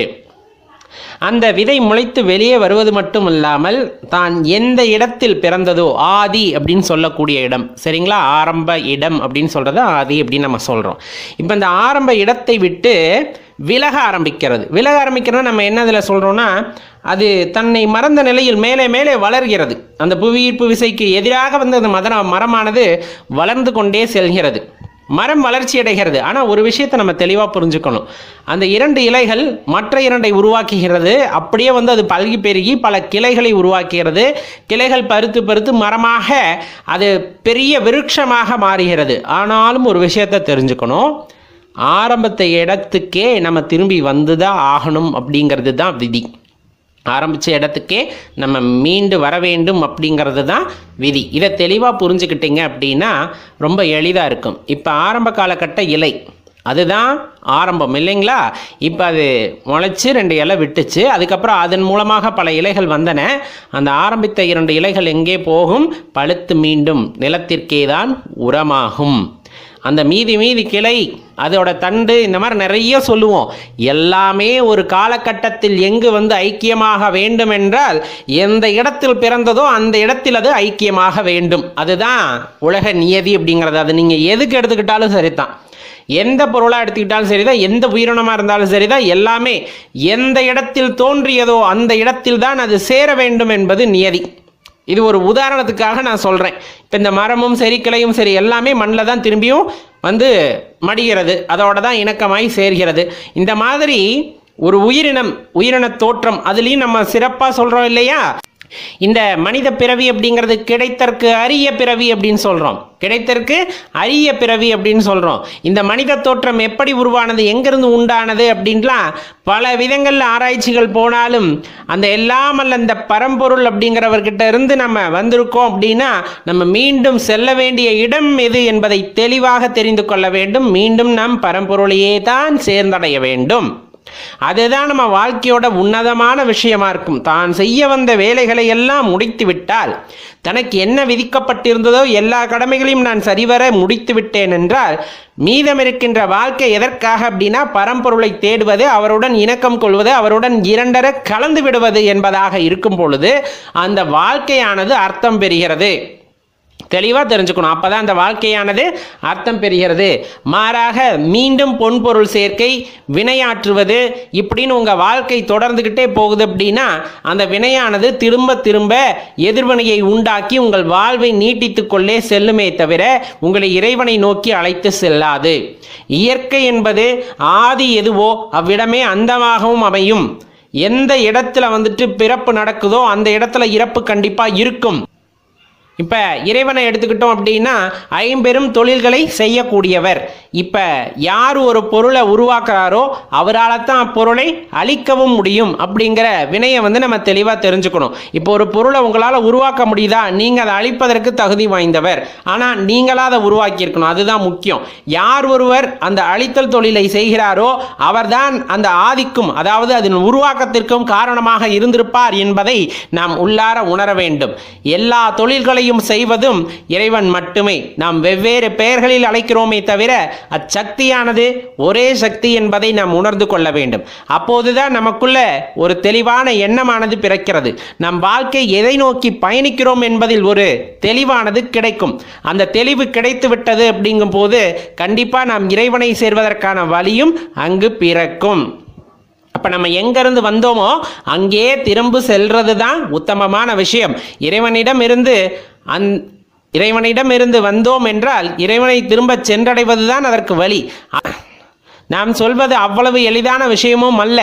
அதற்கான வழிகளை நாம் தேடி அதற்கான பயிற்சிகளை மேற்கொள்ளும் பொழுது கட்டாயமாக அந்த பாக்கியமானது நமக்கு கிடைக்கும் அப்படிங்கிறத உங்கள் மனதில் ஆழமாக வைத்து கொள்ளுங்கள். அது உங்களை மென்மேலும் உயர்த்தும் அப்படிங்கிறதுல எந்த மாற்று கருத்தும் இல்லை நண்பர்களே.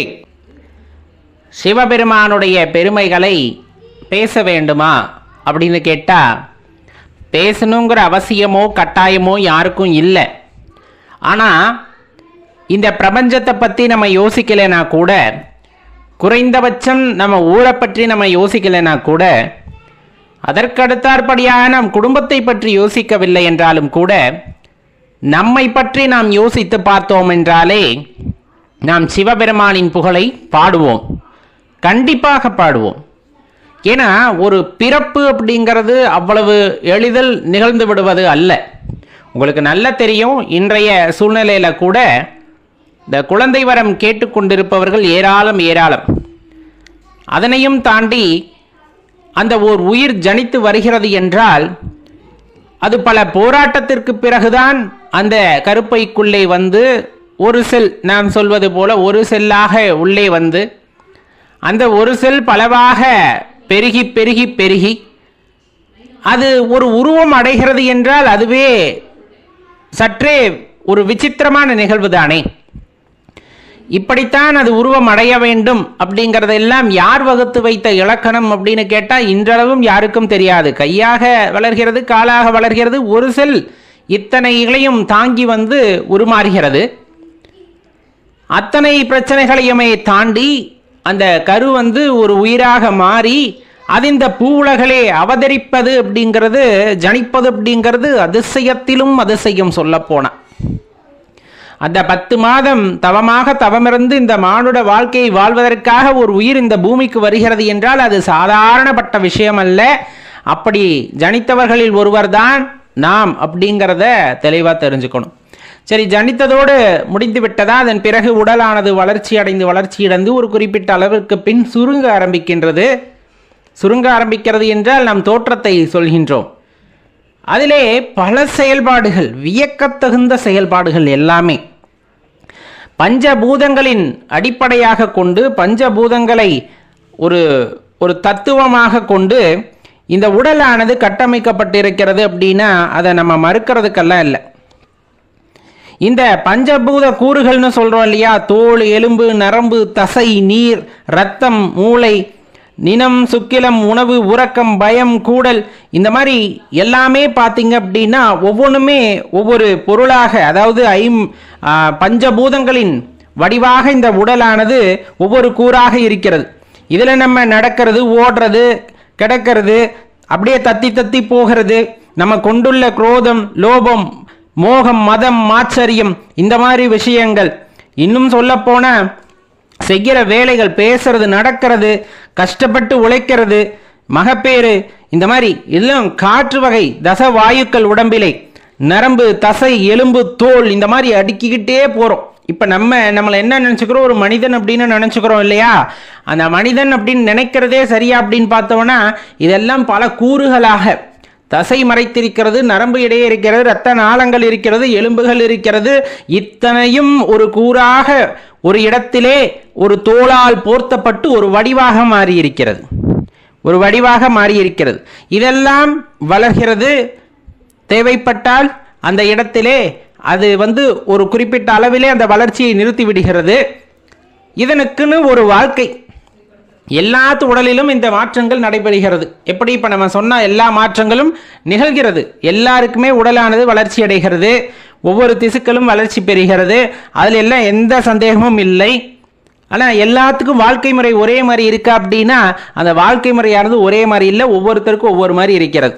அது இங்கு பிறக்கின்ற விலங்குகளாகட்டும் மனிதர்களாகட்டும் எல்லாமே சுகபோக வாசிகளாக இருப்பவர்களும் உண்டு, அந்த சுகங்களை கொஞ்சம் கூட கண்டறியாதவர்களாக இருப்பவர்களும் உண்டு, மத்தியமமான வாழ்க்கையை வாழ்பவர்களாகவும் உண்டு. இது மிருகத்திற்கும் பொருந்தும், மனிதர்களுக்கும் பொருந்துகிறது.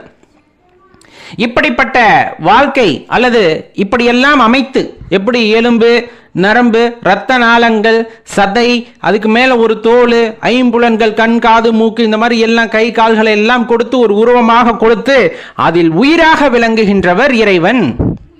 இந்த உடலுக்கு உயிராக விளங்குகின்றவர் சிவபெருமான். அவருடைய ஆற்றலை எப்படி எண்ணி பார்க்காமல் இருக்க முடியும் அப்படின்னு நினைச்சா அது வியப்பிற்குரியதாக இருக்கும் அல்லவா? என்னதான் அறிவியல் நம் கண்ணுக்கு எட்டிய அறிவியல் அப்படின்னு பேசினாலும் கண்ணுக்கு புலப்படாத ஆற்றல்கள் இந்த பிரபஞ்சத்திலே இருப்பது உண்மைதான்.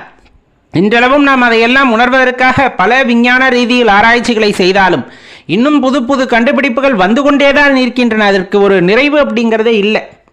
அப்ப இறைவனை அவ்வளவு எளிதில் உணர்ந்து கொள்ள முடியுமா அப்படின்னு கேட்டா அதுவும் கண்டிப்பாக சற்றேறக்குறைய யோசிக்க வேண்டிய விஷயம்தான். அறிவியலால் கண்டுபிடிக்க முடியாத இறைவனை ஞானிகள் தங்களுடைய சிறத்தன்மையினால் தான் மேற்கொண்ட முயற்சியினால் அவர்கள் தங்களுக்குள்ளே கண்டிருக்கிறார்கள் அப்படின்னு சொன்னா அதுல எந்த ஐயப்பாடும் இருப்பதற்கில்லை. காரணம், எதை நாம் உறுதியாக நம்புகின்றோமோ அதன் வடிவாகவே நாம் மாறுகின்றோம். இந்த உடலில் சிவபெருமான் வியாபித்திருக்கிறார், உண்மையா என கேட்கிறோம் இல்லையா? எங்கோ இருக்கின்றார் இறைவன், அவரை எப்படி நம்ம உணர்ந்து கொள்வது அப்படின்னு கேட்டால் ரொம்ப எளிமையான விளக்கத்தை ஞானியர்கள் முன்னெடுத்து வைக்கிறார்கள். திருமூலர் ஐயா கூட சொல்லும் போது தன்னோட அந்த திருமந்திரத்தில் சொல்லும் போது இந்த உடற்கூறுகளை பற்றி எளிமையாக கூறிக்கொண்டே வருவார். அப்பொழுது அந்த மூச்சை கட்டுப்படுத்துதல், அதை கும்பகத்தல், இந்த மாதிரி விஷயங்களை எல்லாம் சொல்லும் போது அந்த உயிர் மூச்சு காற்றை பற்றி ரொம்ப பெருமையாக கூறுவார். பெருமையாக இல்லை, சிறப்பாக எடுத்து கூறுகின்றார். அந்த வகையிலே இந்த உடலிலே உயிர் இருப்பது அப்படிங்கிறதே சற்றேறக்குறைய ஒரு விசித்திரமான நிகழ்வு அப்படின்னே சொல்லலாம். ஒவ்வொரு உடலிலும் ஒவ்வொரு வகையிலே அது தங்குகிறது. சில பேர் 100 வயது 150 வயது இருக்காங்க, சில பேர் 50-60 வயதில் போயிடறாங்க. ஏன் இந்த மாறுபாடு? அது இல்லாமல் ஏன் இந்த ஏற்றத்தாழ்வு அப்படின்னா நம்ம உடலிலே இருக்கின்ற இந்த மறைமுகமான பை, கர்மாவை சுமந்து வந்த பை, அதற்கு தகுந்தாற் போல இந்த உடல் இயக்கங்கள் எல்லாம் மாறுபடுகின்றன. அதற்கு தகுந்தாற் போல நம் உடலிலே ஏற்படுகின்ற மாற்றங்களுக்கு தகுந்தாற் போல நம் வாழ்க்கையும் மாறுபடுகின்றன. இதில் எல்லாம் ரொம்ப முக்கியமான விஷயம் என்ன அப்படின்னா, இறைவன் எப்படி எல்லா உயிர்களுக்குள்ளும் அந்த உயிராக இருக்கின்றார். இறுதியில் எல்லா உயிரும் சென்று சிவபெருமானிடம்தான் அந்த இடத்துல லயித்து போக வேண்டும், ஒடுங்க வேண்டும். இதுதான் பிரபஞ்ச நியதி, அதுதான் நிகழ்ந்து கொண்டு இருக்கிறது. இதை எப்படி நாம் புரிந்து கொள்ள முடியும்? நாம் பார்க்கின்ற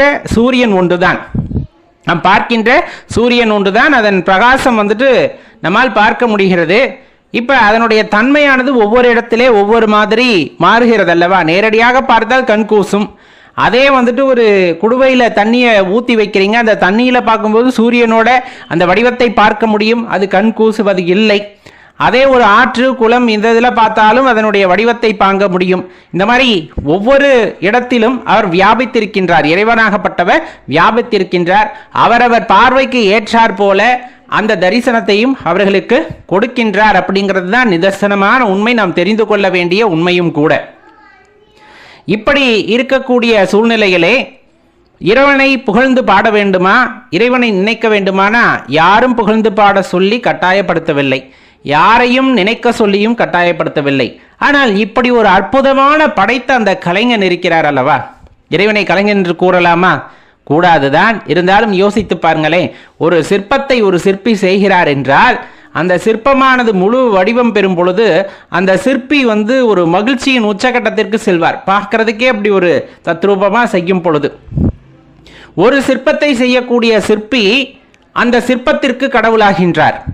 இந்த பிரபஞ்சத்தை படைத்து இந்த பிரபஞ்சத்திலே அதிர்வுகளை உண்டாக்கி இந்த பிரபஞ்சத்தை இன்னும் நிலை பெறச் செய்து அதில் எல்லா இடங்களிலும் வியாபித்து அவரவருக்கு என்னென்ன தேவையோ அதையெல்லாம் பார்த்து பார்த்து கொடுத்து அவரவர் மகிழ்ச்சியை உறுதிப்படுத்தி அவரவர் உள்ளத்திலே உயிராகவும் எழுந்தருளி இந்த உடலை இயக்கச் செய்கின்றார். இறுதியில் அந்த உடலை இந்த பாம்புகள் எல்லாம் தோலுரித்து போடுவது போல அந்த உடலிலே உயிர் தங்க முடியாத நிலை ஏற்படும் போது அந்த உயிரை அந்த உடலில் இருந்து விடுவித்து வேறு ஒரு கூட்டை கொடுத்து அந்த கர்மாவை கழிப்பதற்கான வாய்ப்பை ஏற்படுத்தி தன்னை உணரச் செய்வதற்காக பல வகைகளிலே அவருக்கு வாய்ப்பை கொடுத்து தன்னை உணர்ந்தவர்களுக்கு தன் தரிசனத்தையும் கொடுத்து தன்னுடன் ஐக்கியப்படுத்திக் கொள்கின்றார் சிவபெருமான் அப்படின்னு சொல்லும் பொழுது அது எப்படிப்பட்ட விஷயமாக இருக்கும்?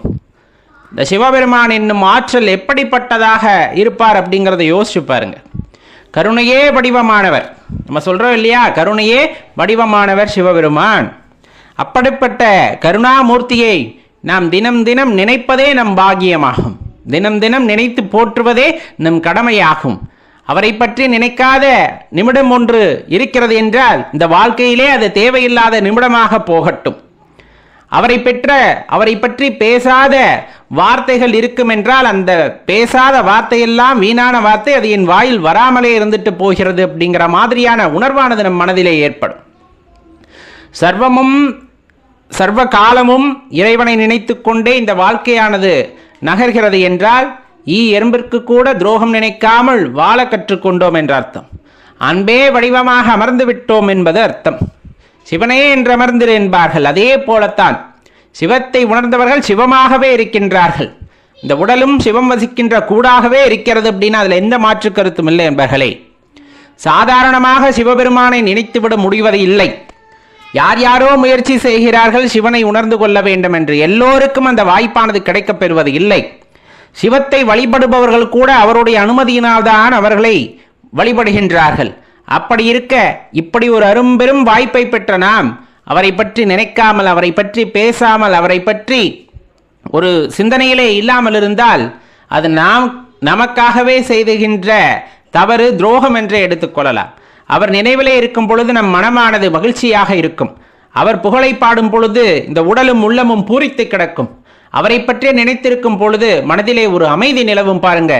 அது எவ்வளவு கோடி காசு கொட்டி கொடுத்தாலும் கிடைக்காத ஒரு மன நிம்மதி. சிவாலயத்திற்கு போகிறோம், சிவனை வழிபடுறோம், அவர்கிட்ட ஏதாச்சும் கேட்கணும்னு தோணுதா உங்களுக்கு? அவர்கிட்ட ஏன் முதல்ல கேட்கணும்? ஏன்னா இந்த பக்தி அப்படின்னு வந்துட்டாலே இப்போ இருக்க காலகட்டத்தில் இறைவனிடம் போய் ஆலயத்தில் நின்றாலும் சரி, இல்லை அமைதியாக அமர்ந்து தியானத்தில் ஈடுபட்டாலும் சரி, ஏதேனும் ஒரு விண்ணப்பத்தை வைத்துக்கொண்டு அவரிடம் ஒரு கோரிக்கையை வைக்க வேண்டும் என்ற எண்ணத்தை எப்படி உண்டாச்சு, இல்லை யார் உண்டாக்கினார்கள் அப்படிங்கிறதெல்லாம் தெரியலை. அது ரொம்பவே மனசு ரொம்ப குழப்பமாக இருக்குது. அவரிடம் நான் விடை கேட்கின்றேன் அப்படிங்கிறது வேற. வாழ்கின்ற சூழ்நிலைக்கு ஏற்றவாறு எனக்கு அது வேண்டும் இது வேண்டும் அப்படின்னு எப்போ நம்ம கேட்க ஆரம்பித்தோமோ அப்போவே அந்த பக்தி அப்படிங்கிற நிலையிலேருந்து நம்ம கீழே வந்துடுவோம். அதனால தான் எப்போவுமே சொல்கிறது, எந்த ஆலயத்திற்கு போனாலும் சரி, அதுவும் குறிப்பாக நீங்கள் சிவாலயத்திற்கு போனால் கண்டிப்பாக இறைவனிடம் நீங்கள் எதுவும் வேண்ட வேண்டும் என்ற அவசியம் இல்லை. வேண்டத்தக்கதறிவோய் நீ, வேண்டும் வரம் தருவோய் நீ அப்படின்ட்டு சொல்லுவாங்க. நம்ம என்ன வேண்ட போகிறோங்கிறதே இறைவனுக்கு தெரியும். அப்போ உனக்கு என்ன வேண்டும் அப்படிங்கிறது சிவபெருமானுக்கு ரொம்ப தெளிவாகவே தெரியும். அதை நான் சொல்லி இறைவன் தெரிந்து கொள்ள வேண்டும் என்றால் அப்போ அந்த இடத்துல அந்த இறைவனுக்கு என்ன மதிப்பு இருக்குது அப்படிங்கிறத யோசிச்சு பார்க்கணும் இல்லையா? அப்படிப்பட்டவர் அல்ல எம்பெருமான் ஈசன். சர்வேஸ்வரன், சகலமும் உணர்ந்தவர். இந்த பிரபஞ்சத்திலே இருக்கக்கூடிய எல்லா உயிர்களுக்கு தேவையானவற்றை உணர்ந்தவர். நாம் என்ன கேட்கப் போகின்றோம் என்பது கூட தெரியாதவரா? கண்டிப்பாக இல்லை. அதனினும் தாண்டி நமக்கு என்ன வேண்டுமோ, நமக்கு எது நல்லதோ, நமக்கு எதை கொடுத்தால் நல்லதாக நாம் பயன்படுத்துவோமோ, நாம் நன்றாக இருப்போமோ அதை பார்த்து பார்த்து கொடுப்பவர் எம்பெருமான் ஈசன். அப்படி பார்த்து பார்த்து கொடுப்பதிலே எது சிறந்ததோ அதைத்தான் அவர் நமக்கு கொடுக்கின்றார். சரி, அப்படி கொடுக்கறதுல நிறைய துன்பமாக இருக்கிறதே, நிறைய கஷ்டங்கள் வருகிறதே அப்படிங்கிற அந்த கேள்வியும் பின்தொடர்ந்து தான் வரும். கண்டிப்பாக எல்லா இடத்திலும் மேடு பள்ளமே இல்லாமல் ஒரே சீராக ஒரு இடம் செல்கிறது என்றால் அது ஒரு இடத்துல கட்டுப்பாடு இல்லாத பகுதியாக சென்றுவிடும். ஒரு இடத்துல மேடும் பள்ளமாக இருக்குன்னா நம்ம நிதானித்து போக ஆரம்பிப்போம். வாழ்க்கையில் எல்லா மேடு பள்ளங்களும் வரத்தான் செய்யும், இன்பம் துன்பம் வரத்தான் செய்யும். அப்படி வரும்போது தான் அந்த உயிரானது பக்குவப்படும். உயிர் எதற்கு பக்குவப்பட வேண்டும்? ஏன்னா இன்ப துன்பம் என்று இரண்டு வேறு பகுதிகள் உள்ளன. அந்த இரண்டையும் ஒரே நோக்கில் பார்க்கக்கூடிய ஆற்றல் ஒருவனுக்கு வருகிறது. அப்படிங்கும் போது தான் அந்த மனமானது பக்குவ நிலையை நோக்கி பயணிக்க ஆரம்பிக்கும். பக்குவம் என்பதை அடைவதற்கு பல ஆண்டுகள் ஆனாலும் அந்த பக்குவம் என்று ஒன்று உண்டு. அதனை நோக்கி நாம் பயணிக்க ஆரம்பிக்கும் போதே வாழ்க்கையோட அந்த உன்னதமான அர்த்தமானது நிறைவேற ஆரம்பிக்கின்றது. அதனால்தான் ஆங்காங்கே மேடுகளும் பள்ளங்களும் நம் வாழ்க்கையில் ஏற்படுகின்றது. நீங்கள் ஏதாச்சும் ஒரு விஷயம் செய்யணும்னு நினைக்கிறீங்க, ஏதாவது ஒரு விஷயம் செய்யணும்னு நினைக்கிறீங்க, உங்களுக்கு ஒரு பிடிமானம் வேண்டும், அது நடக்க வேண்டும் அப்படின்னு நீங்கள் நினைத்துட்டாலுமே கூட அதை இறைவனிடம் போய் சொல்லிவிடுங்கள். நான் இதை செய்ய வேண்டும் என்று இருக்கின்றேன், நான் செய்ய போகின்றேன் என்று அவர் மீது பாரத்தை போட்டுவிட்டு, சிவபெருமான் மீது பாரத்தை போட்டுவிட்டு நீங்கள் பாட்டுக்கு அந்த செயலை செய்ய ஆரம்பித்து விடுங்கள். ஏனால் அது அவர் வழிகாட்டியது. உங்களுக்கு ஒரு எண்ணம் தோன்றுகிறது, ஒரு விஷயத்தை செய்ய வேண்டும் என்ற எண்ணம் உங்களுக்குள் உண்டாகிவிட்டது அப்படின்னா அந்த எண்ணத்தை அடிப்படையாக கொண்டு நீங்கள் செயல்பட ஆரம்பிக்கின்றீர்கள். அவ்வாறு செயலாற்ற வேண்டும் என்ற எண்ணம் உங்களுக்கு தோன்றியதே சிவபெருமானால் மட்டும்தான் இருக்க முடியும். அப்படி இருக்கும்போது அவரிடம் சென்று இந்த வினையை நான் ஆற்றப் போகின்றேன், நீ இட்ட கடமையை நான் செய்ய போகின்றேன், அதில் எந்த பிரச்சனைகள் வந்தாலும், எந்த இன்பம் வந்தாலும், எந்த துன்பம் வந்தாலும் அது உனக்கே பொறுப்பு அப்படின்ட்டு அவரிடம் ஒப்புவித்து விட்டு நாம் அச்செயலை செய்ய ஆரம்பிக்கும் போது அதற்கு உற்ற துணையாக இறைவன் அங்கே இருக்கின்றார். அந்த காரியமானது நல்ல முறையிலே நிறைவேறுவதற்கும் அதில் எந்த இடைஞ்சல்களும் வராமல் இருப்பதற்கும் அவரே காரணகர்த்தாவாக இருந்து காத்து வருவார். அப்படின்னா அதில் நீங்கள் எதுவுமே ஐயப்படவே தேவையில்லை. அவரே நம்மளால் எளிதில் உணரதான் முடியாது. ஏன்னா தன்னை வெளிக்காட்டி கொள்ளவே மாட்டார். அவ்வளவு எளிதாக உயிர்களுக்குள் மறைந்திருக்கும் ஈசன் தன்னை வெளிக்காட்டி கொள்ளவே மாட்டார். ஆனால் ஒரு கஷ்டம்னு வரும்போது மனிதனுக்கோ அல்லது எந்த ஜீவராசிகளுக்கும் சரி, ஒரு கஷ்டம்னு அப்பா அப்படின்னு கூப்பிட்டா ஓடோடி முதலில் நிற்கக்கூடிய தெய்வம் யாராக இருப்பார் என்றால் சிவபெருமானாகத்தான் இருப்பார். ஏன்னா ஒரு குழந்தைகளுடைய வலி அப்படிங்கிறது, அந்த குழந்தை கூட அந்த வலியை தாங்கிக் கொள்ளும், ஆனால் ஈசனால் அதை தாங்கிக் கொள்ள முடியாது. அப்போ ஒரு இடத்துல கஷ்டம் வந்தாலும் சரி, நஷ்டம் வந்தாலும் சரி, இன்பம் அதிகமாக அப்பான்னு கூப்பிட்டாலும் சரி, அந்த இடத்துல உங்கள் கூட அந்த உணர்வுகளை பகிர்ந்து கொள்வதற்கு ஒரு இறைவன் நிற்பார். அப்படின்னா அது கண்டிப்பாக சிவபெருமானாகத்தான் இருப்பார். கூப்பிட்ட குரலுக்கு வரக்கூடிய தெய்வம் அப்படின்னா எம்பெருமான் சிவன். நம்ம அடிக்கடி சொல்வது உண்டு, சிவன் சிவன் என்று சொல்லிக்கொண்டே இருக்கின்றோமே. கண்டிப்பாக நம் எல்லா நேரங்களிலும் எல்லா இடங்களிலும் சிவன் சிவன் என்று சொல்லிக்கொண்டே இருப்போம், பஞ்சாட்சர மந்திரத்தை சொல்லிக்கொண்டே இருப்போம். அது அவ்வளவு சாதாரண விஷயமா அப்படின்னா, எளிதாக எல்லோராலும் சொல்ல முடியாத விஷயம், நினைத்தாலும் சொல்ல முடியாத விஷயம். யார் நாவிலே இந்த சிவன் என்ற வார்த்தை வருகிறதோ, பஞ்சாட்சர மந்திரம் தொடர்ந்து வருகின்றதோ, அவரெல்லாம் பாக்கியவான்கள், அவரெல்லாம் பாக்கியவான்கள். பல்வேறு பிறவிகள் எடுத்தாலும் எல்லா பிறவிகளிலும் சிவபெருமானை நினைத்து நிறுத்து உருகி உருகி என்புனைந்து அப்படியே எல்லாமே சிவன் எல்லாமே சிவன் என்று இருந்த ஒருவரால் தான் இந்த பிறவியிலும் சிவன் என்ற நாமத்தை கூற முடியும், பஞ்சாட்சர மந்திரத்தை கூற முடிகிறது. அதிலையும் சிவசேவை செய்பவர்கள் இன்னும் மேலானவர்களாக கருதப்படுகிறார்கள். ஏன்னா அந்த சேவையெல்லாம் செய்வதற்கு இறைவனுடைய பாக்கியம், அவருடைய அருட்கருணையானது கண்டிப்பாக வேண்டும். அடியார்களுக்கு சேவை செய்தலாக இருக்கலாம், அல்லது சிவாலயங்களை புனரமைப்பதற்காக அவர்கள் செய்கின்ற முயற்சியாக இருக்கலாம், அல்லது புனரமைப்பவர்களாக இருக்கலாம். அந்த சிவாலயத்திலே ஒரு துரும்பு கிடைக்கிறது, அதை எடுத்து ஓரமாக போடுவதாக இருக்கலாம். அந்த சிவாலயத்தை தூய்மை செய்பவர்களாக இருக்கலாம், அல்லது சிவனை பற்றி மற்றவர்களிடம் பேசுபவர்களாக இருக்கலாம். அவரை பற்றி அந்த உயர்ந்த பெரும் கருத்துக்களை மற்றவர்களுடன் பகிர்ந்து கொள்பவர்களாக இருக்கலாம். மற்றவர்கள் உள்ளத்திலே சிவபெருமானை பற்றி எண்ணத்தை தூண்டுபவர்களாக இருக்கலாம், அவரை பற்றி எண்ணத்தை உண்டாக்குபவர்களாக இருக்கலாம். இப்படி எந்த வாய்ப்பு உங்களுக்கு கிடைத்திருந்தாலும் அந்த வாய்ப்பு நீங்களே தேடிக்கொண்டது அன்று. மாறாக சிவபெருமான் உங்களுக்கு அருளிய வரம் அப்படிங்கிறத தெரிஞ்சுக்குங்க. அவ்வரம் எவ்வாறு கிடைக்கும் என்றால், ஒவ்வொரு ஜென்மத்திலும் நாம் சிவபெருமானை நினைத்து செய்கின்ற செயல்கள், அந்த வினைகள், நாம் அர்ப்பணிப்புடன் வாழ்க்கையை நடத்தியிருப்போம் போன ஜென்மங்களில் எல்லாம். எல்லாமே அப்பன்தான் அப்படின்ட்டு அப்பன் மீது பாரத்தை போட்டுவிட்டு எது நடந்தாலும் உனக்கே அப்படின்ட்டு ஒவ்வொரு நொடிப்பொழுதும் நம் வாழ்க்கையை நடத்தியிருப்போம். சாகும் தருவாயிலும் கூட சிவன் என்ற நாமத்தை, சிவன் என்ற மந்திரத்தை, பஞ்சாட்சர மந்திரத்தை மட்டுமே உச்சரிப்பவர்களால் மட்டுமே அடுத்த ஜென்மம் என்று ஒன்று இருந்தாலும் அந்த ஜென்மத்திலே சிவபெருமானுடைய நாமத்தை சொல்லக்கூடிய அருகதையை பெற்றவர்களாக அவர்கள் பிறந்திருப்பார்கள். அல்லது சிவாலயங்களிலே அந்த உழவாரப் பணிகளை செய்வதற்கான அருகதையை அவர்கள் பெற்றிருப்பார்கள். அல்லது சிவசேவை செய்யக்கூடிய அந்த உயரிய தகுதியை பெற்றவர்களாக அவர்கள் இப்பொழுது இருந்து கொண்டிருப்பார்கள். மற்றவர்கள் யாவரும் இந்த பிறவியிலாவது ஈசனின் திருநாமத்தை சொல்லி பிற்கால வாழ்க்கைக்கு ஒளியை ஏற்றிக்கொள்ள வேண்டும் என்பதுதான் நாம் கேட்டுக்கொள்கின்றோம். நம்ம வாழ்க்கையில் நம்ம எப்படி இருக்கணும்னு நம்ம ஒரு திட்டம் தீட்டுறோமோ, அந்த திட்டம் எப்படி வேணாலும் போகலாம். நீங்கள் நினைக்கிற மாதிரியே அந்த காரியமானது நல்ல முறையில் நிறைவேறி நீங்கள் ஆனந்தமாகவும் இருக்கலாம். நீங்கள் நினச்ச மாதிரி அந்த காரியமானது நிறைவேறினதன் காரணமாக நிம்மதியை இழந்து வாழ்க்கையிலே தவிக்கலாம். இல்லை, நான் நினச்சதே நடக்கலை அப்படிங்கிற மாதிரி எண்ணத்துலேயும் ஒரு சிலர் தனது வாழ்க்கையை கழித்து கொண்டு தான் இருக்கிறார்கள். இப்போ இதில் எதை நான் எடுத்துக்கிறது?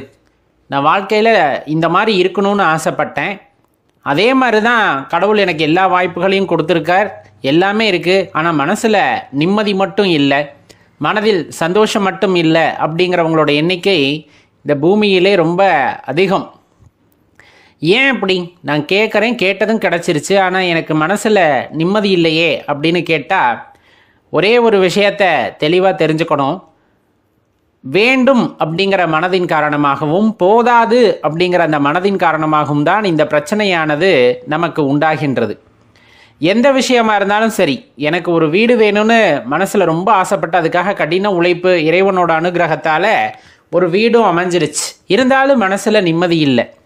ஏன்னா வீடு கட்டினது இன்னும் கொஞ்சம் பெருசாக கட்டியிருக்கலாமோ அப்படிங்கிற எண்ணம், இன்னும் இப்படி மாற்றி கட்டியிருக்கலாமோ அப்படிங்கிற எண்ணம், இந்த மாதிரி அடுத்தடுத்த எண்ணங்கள் மனதிலே தோன்றிக்கொண்டே இருக்கும். ஏன்னா ஒன்று கிடச்சிருச்சு, அப்போ அடுத்ததை நோக்கி மனதானது பயணிக்க ஆரம்பித்து விடுகிறது. உண்மையாலுமே அது சந்தோஷமா, நான் கேட்டது கிடைத்தது எனக்கு சந்தோஷமா அப்படின்னு போய் யார்கிட்ட வேணாலும் கேட்டு பாருங்க. 100ல் 90 பேர் இல்லை எனக்கு இன்னும் சந்தோஷம் கிடைக்கவில்லை அப்படிங்கிறத தான் சொல்லுவாங்க. 10 பேர் இன்னும் முடிவெடுக்க முடியாமல் தடுமாறிக்கிட்டு இருப்பாங்க. எல்லாருமே நான் எடுத்த முடிவின் காரணமாக சந்தோஷமாக தான் இருக்கேன் அப்படின்னு சொல்கிறவங்களோட எண்ணிக்கை மிக மிக மிக சொற்பம். அப்போ தான் ஒரு கேள்வியானது நம் மனதிற்குள்ளே எழுகின்றது. கடவுள் நமக்காக போட்டு வைத்த திட்டத்தை நாம் ஏற்றுக்கொண்டோமா, அல்லது நாம விரும்பி சிலவற்றை ஏற்றுக்கொண்டதன் காரணமாக இந்த பிரச்சனைகளில் சிக்கி கொண்டோமா அப்படின்னு கேட்டால் நம்ம என்ன ஆசைப்படுறோமோ அதை இறைவன் கொடுத்து விடுகின்றார். ஏன்னா வாழ்க்கையை கையில் கொடுத்துட்றாரு. எப்படியாவது வந்து விடு, உணர்ந்து விடு, உனக்குள் இருக்கின்ற அந்த அற்புத சக்தி நீ என்ன கேட்டாலும் கிடைக்கும் அப்படின்னு சொல்லிடுறார். சிவபெருமான் எல்லா மனிதர்களுக்கும் அதை உரைத்து விடுகின்றார். உனக்குள்ளே இருக்க அற்புத சக்தி கிட்ட நீ எது கேட்டாலும் கிடைக்கும் அப்படிங்கிற வார்த்தையை சொல்லிடுறாரு. அந்த உயிரும் ஒரு உடலை தாங்கி கொண்டு இங்கு வருகிறது. அது என்னென்னவோ கேட்க ஆரம்பித்து விடுகிறது. வாழ்க்கையிலே ஆனந்தமாக இருப்பதாக நினைத்து கொண்டு எனக்கு கார் வேணும், பங்களா வேணும், இப்படி கணவன் அமையணும், அப்படி மனைவி அமையணும், இந்த மாதிரி பிள்ளை குட்டிகள்லாம் இருக்கணும், இப்படி ஆடம்பரமாக இருக்கணும், இப்படி சமுதாயத்தில் அந்தஸ்தில் இருக்கணும், அதிகாரத்தில் இருக்கணும், இந்த மாதிரி பல விஷயங்களை நமக்குள் இருக்கின்ற அந்த அற்புத சக்தியிடம் கேட்டு கேட்டு ஒவ்வொன்றாக பெற்றுக்கொள்கின்றோம். அது எல்லாம் ஏதோ ஒரு கட்டத்தில் அப்படியே ஸ்தம்பிச்சு நின்று அது எல்லாம் உண்மை இல்லை, அதனால எந்த சந்தோஷமும் இல்லை அப்படிங்கிற நிலைமைக்கு கொண்டு விட்டுட்டு போயிடுது. அது கேட்டால் இன்றைக்கி பாதி பேத்தோட நிலைமை அப்படித்தான். நான் கேட்டதெல்லாம் கிடச்சிது, ஆனால் மனசில் நிம்மதி மட்டும் இல்லை. ஏன்?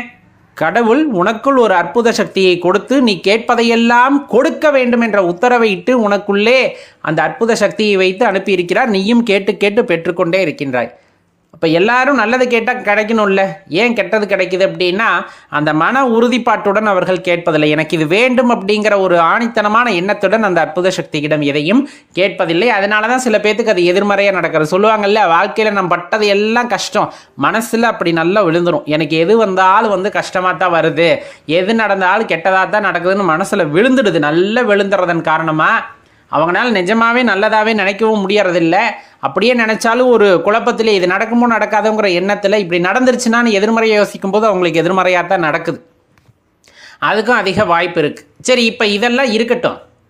கடவுள் நம்மளிடம் என்ன சொல்லி அனுப்பிச்சாரு? நமக்குள்ள ஒரு அற்புத சக்தியை வச்சு எது கேட்டாலும் கிடைக்கும் அப்படிங்கிற வரத்தை கொடுத்துத்தான் அனுப்பியிருக்கின்றார்.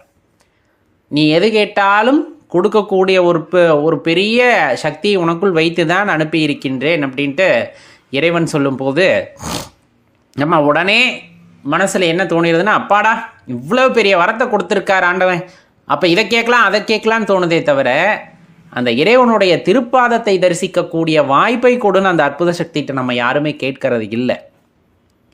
இவ்வளவு ஆற்றல் பொருந்தியவர், பிரபஞ்சங்களையெல்லாம் அடக்கி ஆளக்கூடிய, இன்னும் பிரபஞ்சத்தை விரிவடைய செய்யக்கூடிய ஆடல் நாயகன் இந்த வரத்தை நமக்கு கொடுத்திருக்கின்றார். அப்படிங்கும்போது அவருடைய அந்த அற்புத தரிசனத்தை காண வேண்டும் என்று நம்முள் இருக்கக்கூடிய அற்புத சக்தியிடம் நாம் கேட்பதே இல்லை. அந்த இறைவனை உணர்ந்து கொள்ள வேண்டும், இறைவனை தெரிந்து கொள்ள வேண்டும், அவருடைய அந்த அன்புமயமான உருவத்தை காண வேண்டும் அப்படிங்கிற அந்த எண்ணம் அல்லது அந்த வேண்டுதல்கள் அப்படிங்கிறது நம்ம யார்கிட்ட வைக்கிறதில்ல, நமக்குள்ளே இருக்க அற்புத சக்தி கிட்ட வைக்கிறதே இல்லை. மாறா பொண்ணு பொருள் புற உலகத்தில் பார்க்குற எல்லா விஷயத்து மேலேயும் ஆசையை வளர்த்துக்கிட்டு காமத்தை வளர்த்துக்கிட்டு எனக்கு அது வேணும் இது வேணும்னு கேட்கக்கூடிய மனம்தான் இருக்கிறதை தவிர உண்மையான பொருள் அந்த பருப்பொருளை உணர்ந்து கொள்ள வேண்டும், அதனுடன் ஐக்கியமாக வேண்டும் என்று நம்முள் இருக்கக்கூடிய அந்த அற்புத சக்தியிடம் யாரும் கேட்பது இல்லை. கேட்பவர்கள் ரொம்ப ரொம்ப சொற்பம். அப்படி கேட்டு அந்த உணர்வை அனுபவிக்க ஆரம்பிக்கின்றார்கள். அப்படிங்கும்போது அவர்கள் மனதிலே ஏற்படுகின்ற ஆனந்தத்திற்கு ஈடு இணை இல்லை அப்படிங்கிறது நிதர்சனமான உண்மை. எப்பொழுதும் ஆனந்த கழிப்பிலேயே இருக்கின்றார்கள், எப்பொழுதும் ஆனந்தமாகவே இருக்கின்றார்கள். அவர்களிடம் போய் இந்த பிரபஞ்ச வாழ்க்கையை பற்றி, உங்களுக்கு கிடைத்த வாழ்க்கையை பற்றி அப்படி இப்படின்னு எது கேட்டாலும் அவர்களிடமிருந்து பதில் வராது. ஏன்னா அவங்க அனுபவிக்கக்கூடிய அந்த ஆனந்தத்திலிருந்து ஒரு வினாடி கூட தவறிவிடக்கூடாது அப்படிங்கிற எண்ணத்திலேயே தனது வாழ்க்கையை ஓட்டி கொண்டிருப்பார்கள். ஒரு வினை ஆற்றுவதின் காரணமாக வருகின்ற வினை அது நம்மை தொடர்ந்துதான் வருகின்றது. இருந்தாலும் ஒரு இறைவனின் மீது அன்பு வைக்கின்றோம், அந்த இறைவன் மீது ஒரு பற்றுதலை வைக்கின்றோம், அவரை நம்முடன் அந்த இரண்டர கலந்த நிலை, நம்மிலிருந்து பிரித்து பார்க்க முடியாத ஒரு நிலைக்கு நம் மனதானது கொண்டு சென்று விடுகிறது. ஒவ்வொரு வினாடியும் அப்படியே அனுபவிக்கின்றது, அந்த இறை அனுபவத்தை அனுபவிக்கின்றது. அப்படிங்கும் போது அது சொல்லிலடங்கா ஆனந்தத்தை ஒவ்வொரு மனிதனுக்குள்ளும் அது ஏற்படுத்தும். மனிதர்களுக்கு மட்டுமல்ல, ஜீவராசிகளுக்குள்ளும் அந்த தாக்கத்தை ஏற்படுத்தும். அந்த தாக்கமானது எப்படிப்பட்டதாக இருக்கும் என்றால் அன்பு நிறைந்ததாக, அன்பு வயப்பட்டதாக இருக்கும். அப்படி இருக்கின்ற அந்த சூழ்நிலையிலே உண்மையாகவே ஆனந்தம் என்றால் என்ன என்பது அந்த ஆனந்த கூத்தனை போல ஒவ்வொரு உயிரும் உணர்ந்து கொள்கின்றது. அதுதான் உச்சகட்ட ரகசியமாக இருக்கிறது வாழ்க்கையிலே. நாம் நம்முள் இருக்கின்ற அதீத சக்தியிடம் என்ன கேட்க வேண்டும் என்றால், இறைவனை உணர்ந்து கொள்வதற்கான வாய்ப்பை ஏற்படுத்தி கொடுங்கள், அதற்கான வழியை காட்டுங்கள், அவருடைய பொற்பாதத்தை தரிசிப்பதற்கான வாய்ப்பை ஏற்படுத்தி கொடுங்கள். அது போன்ற விஷயங்களை கேட்பதற்கு மாறாக நம் மனதிலே எதையெல்லாம் பெரிதாக யோசித்து வைத்திருக்கின்றோமோ அதையெல்லாம் கேட்கும் பொழுது கேட்கும் வரும் கிடைக்கின்றது. ஆனால் அது உனக்கு பயன்படக்கூடியதாக இருக்கின்றதா, உனக்கு ஆனந்தத்தை தரக்கூடியதாக இருக்கிறதா அப்படின்னு கேட்டால் அது யாருக்குமே பலனில்லாததாக இருக்கிறது. இந்த மாய உலகிலே கிடைப்பதெல்லாம் அழிந்து போகும். எதை நீ பெற்றாயோ அதை இங்கிருந்து தான் பெற்றாய். அப்படிங்கும்போது அது யாருக்கும் கிடைக்கக்கூடிய விஷயம்தான். ஆனால் யாருக்குமே கிடைக்காத அற்புத பாக்கியம் அப்படின்னா இறைவனை தரிசித்தல், இறைவனின் அந்த அன்பை உணர்தல். அப்போ நம்ம எதை கேட்கணும்? கேட்க வேண்டியவற்றை தெளிவாக கேட்க வேண்டும். அதுதான் ரொம்ப முக்கியமான விஷயம். அறகுறையாக சில விஷயத்தை தெரிஞ்சுக்கிட்டு அதன்படி நாம் செல்கின்றோம் அப்படிங்கும்போது கண்டிப்பாக நம் வாழ்க்கையிலே மேடு பள்ளங்கள் இருக்கத்தான் செய்யும். மேட்டிலே இருந்து பள்ளத்தை பார்த்தால் பயமாக இருக்கும், பள்ளத்திலே இருந்து மேட்டை பார்த்தால் கொஞ்சம் கனமாகத்தான் இருக்கும். இருந்தாலும் வாழ்க்கை என்பது நகர்ந்து கொண்டே இருப்பதற்கான சாலையாகத்தான் இருக்கிறது. இறைவன் அப்படிப்பட்ட சாலையைத்தான் நமக்கும் கொடுத்திருக்கின்றார். கொஞ்சம் கொஞ்சமாக கடந்து போகும் பொழுது கண்டிப்பாக இறைவன் இட்ட கட்டளைப்படி நாம் செல்லும் பொழுது, ஏன்னா நம்ம என்ன திட்டமிட்டாலும் அந்த திட்டம் ஏதேனும் ஒரு இடத்திலே போய் நின்றுவிடும். ஆனால் இறைவன் நமக்காக ஒரு திட்டத்தை தீட்டுகிறார் அப்படிங்கும் போது அதிலே நீங்கள் தொடர்ந்து பயணிக்கிறீர்கள் அப்படிங்கும் போது அந்த திட்டமானது உங்களுக்கு ஏற்ற திட்டமாக இருக்கும். உங்களை உற்சாகப்படுத்தக்கூடிய, உங்களை எப்பொழுதும் ஆனந்த நிலையிலேயே வைத்திருக்கக்கூடிய திட்டமாகத்தான் அது இருக்கும். அப்படிங்கிறத நம்பி அதை ஏற்றுக்கொள்ளும் பொழுது வாழ்க்கையானது ஆனந்தமானதாக எப்பொழுதுமே உங்களுக்கு இருந்து கொண்டே இருக்கும். மாறாக நாம் எடுக்கும் முடிவுதான் சரி அப்படிங்கிற மாதிரியான ஒரு மாய தோற்றத்திலே நாம் மாட்டிக்கொள்ளும் பொழுது, சிக்கிக்கொள்ளும் பொழுது வருகின்ற எல்லாவற்றையும் நாம் தான் எதிர்கொள்ள வேண்டியது இருக்கிறது. இறைவனை சரணடைந்து விட வேண்டும், இறைவனை சரணடைந்து விட வேண்டும். அவர் தீட்டிய திட்டத்தின்படி நாம் சென்று கொண்டிருக்கும் பொழுது, வினையாற்றி கொண்டிருக்கும் பொழுது அதில் எந்த பிரச்சனைகளும் வருவதற்கில்லை. அங்கு அன்பு நிறைந்த உலகமாகவே அந்த உலகமானது காணப்படுகின்றது. அந்த உலகத்திலே வசிக்கும் போது ஒவ்வொருத்தரும் அன்பு வயப்பட்டவர்களாகவே இருப்பார்கள். அது ஒரு தனி அலாதியான ஒரு சுகத்தை தரக்கூடிய ஒரு உலகமாக அது இருக்கும் என்பதை தெரிந்து கொள்ளுங்கள். இறைவனிடம் எதை கேட்பதற்கு முன்பும் தெளிவாக கேளுங்கள் நண்பர்களே. கேட்டதை சிவபெருமான் கொடுத்து விடுவார். நாம் என்ன கேட்கப் போகின்றோம் அப்படிங்கிறது தான் நம்மளிடம் இருக்கின்றது.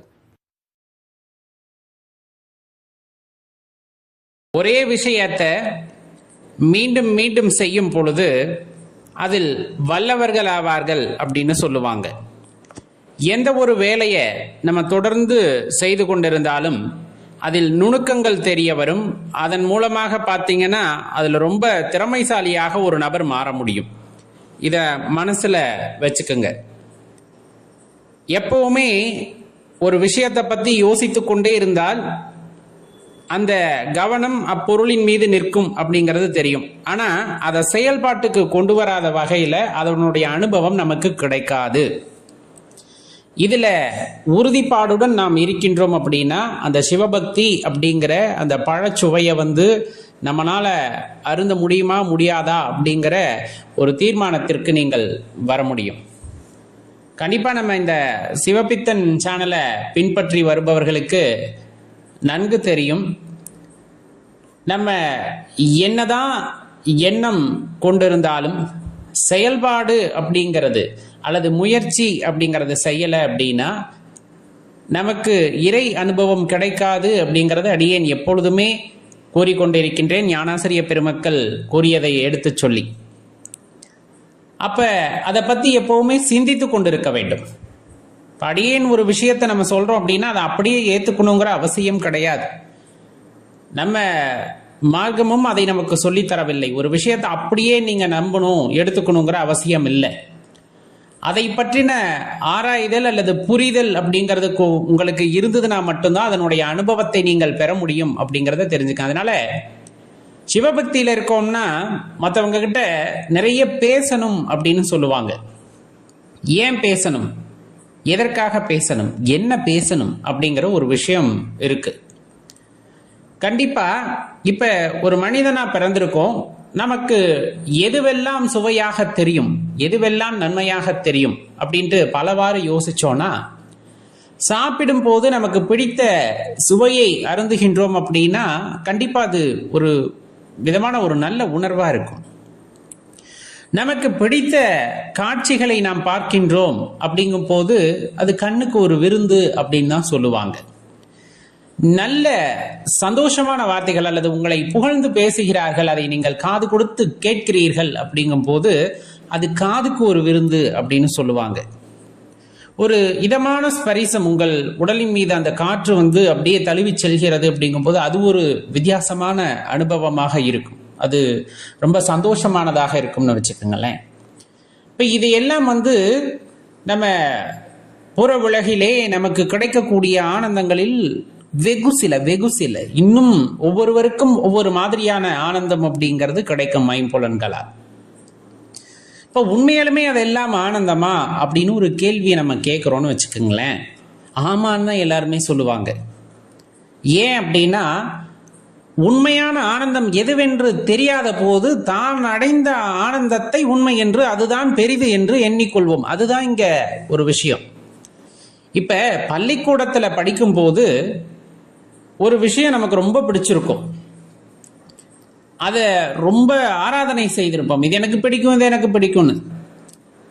வளரும் பொழுது ஒரு குறிப்பிட்ட காலகட்டத்திலே நமக்கு எது முன்னாடி பிடிச்சதோ அதை விட இன்னொரு விஷயம் ரொம்ப பிடிக்கும். ஏன் அப்படிங்கிற ஒரு விஷயம் இருக்குல்ல. 5 வயசுல ஒரு விஷயம் உங்களுக்கு பிடித்தது, அப்ப 50 வயதிலும் அதுதானே பிடிக்க வேண்டும். இப்பொழுது ஏன் அதை மாற்றிக்கொண்டோம் அப்படின்னா, நமக்கு கிடைக்க பெற்ற அனுபவங்கள் அவ்வாறு. இதை நீங்க ரொம்ப எளிதில் கடந்து விட முடியாது. சிந்தித்து பாருங்கள் அடியார்களே, நமக்கு கிடைத்த அனுபவங்கள் அவ்வாறு. அனுபவங்கள் அதுவாக கிடைத்து விடுமா? இப்ப நம்ம வீட்டிலேயே நம்மளை வச்சிருந்தாங்கன்னா, நம்ம வெளியவே விடலை அப்படிங்கும் போது 5 வயதில் என்ன அனுபவம் கிடைத்ததோ அதுதான் 50 வரையிலுமே கிடைக்கும். அப்ப ஒரே பொருள் தான் உங்களுக்கு பிடித்திருக்கும். ஆனா 5 வயதிலே வீட்டிலிருந்து உங்களை பள்ளிக்கூடத்திற்கு அனுப்புகிறார்கள், அங்கு வேறு அனுபவங்கள் கிடைக்கின்றன. அப்பொழுது உங்களுக்கு முன்னர் எது பிடித்திருந்தது, இப்பொழுது என்ன பிடித்திருக்கிறது அப்படிங்கிற ஒப்புமை செய்யக்கூடிய அறிவாற்றல் நமக்கு கிடைக்கிறது. அப்பொழுது பார்த்தீங்கன்னா, இரண்டாவதாக கிடைத்த ஒரு சந்தோஷம் எனக்கு ரொம்ப மிக பெரியது அப்படிங்கிறத எப்பொழுது உணர்கிறோமோ அப்பொழுதே எனக்கு பிடித்திருந்தது அப்படின்னு சொல்லக்கூடிய அந்த ஒரு விஷயம் மாறுகிறது. ஏன்? அனுபவம், நமக்கு கிடைக்கப்பெற்ற அனுபவம். அப்ப ஒரு மனிதனுக்கு எது அறிவை வளர்க்கும் அப்படின்னா, அனுபவமே அறிவை வளர்க்கின்ற விஷயமாக இருக்கும். அறிவு தெளிவு பெறுதல், வளர்ப்பு அப்படிங்கிறது கூட கிடையாது. வளருதா அப்படின்னா கேட்டா அப்படி கிடையாது, அது தெளிவு பெறுதல். ஏன்னா இருக்கிறது தான் அறிவு அப்படிங்கிறது, எல்லாத்துக்கும் ஒரே மாதிரி தான் இருக்கு. அது எவ்வளவு தெளிவு பெறுகிறது, அது எவ்வளவு மறைக்கப்பட்டிருக்கிறது அப்படிங்கிறத நம்ம யோசிக்கணும். அப்ப சிவபக்திக்குள்ள நம்ம வர்றோம் அப்படின்னா என்னவெல்லாம் செய்ய வேண்டும் அப்படின்னு கேட்டா, ஒவ்வொருவருக்கும் ஒவ்வொரு இலக்கணம் இருக்கும், அதுல மாற்று கருத்து இல்லை. அடியேன் எப்பொழுதுமே குருமார்கள் உரைத்த சில விஷயத்தை மேற்கோள் காட்டும் பொழுது அடியேன் உணர்ந்து கொண்டது என்னன்னா, இப்ப நம்ம ஏற்கனவே சொன்ன மாதிரி ஒரு இனிப்பை சாப்பிட்டா அந்த உணர்வு ஆனந்தம் நமக்கு கிடைக்கிறது இல்லையா? அந்த இனிப்பு சுவையை வாய் உணர்கிறது, அந்த நாக்கு உணர்கிறது. அது வேறு எப்படியெல்லாம் அந்த உணர்வை பெறும் அப்படின்னா, இறைவனின் நாமத்தை சொல்லி கொண்டு இருக்கும் பொழுது அந்த இன்பத்தை பெறும். அந்த வாய் தொடர்ந்து சொல்லிக்கிட்டே இருக்கு இறை நாமத்தை, பஞ்சாட்சர மந்திரத்தை மீண்டும் மீண்டும் சொல்லிக் கொண்டே இருக்கிறது. அவ்வளவு அனுபவங்கள் நமக்கு கிடைக்கப் பெறும். அந்த மந்திரங்களை சொல்வதால் உடலிலே ஏற்படுகின்ற மாற்றம், நம்மை சுற்றி ஏற்படுகின்ற மாற்றம், நமது வாழ்க்கையிலே ஏற்படுகின்ற மாற்றம், இதையெல்லாம் படிப்படியாக உணர்ந்து ஒரு காலகட்டத்திலே பார்த்தீங்கன்னா பெரிய அளவிற்கு நமது வாழ்க்கையிலே ஒரு இன்பம் அப்படிங்கிறது உண்டாகி இருக்கும். அதனால்தான் சொல்றது, தொடர்ந்து இறைநாமத்தை சொல்லிக் கொண்டே இருங்கள். அது பெரிய பாக்கியத்தை உங்களுக்கு உண்டாக்கும், அது ஒரு ஆனந்தத்தை உங்களுக்கு உண்டாக்கும்.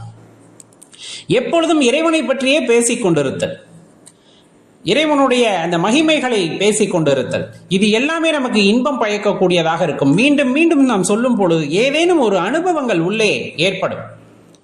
அந்த அனுபவத்தின் வாயிலாக நமக்கு ஒரு தெளிவு பிறக்கும்.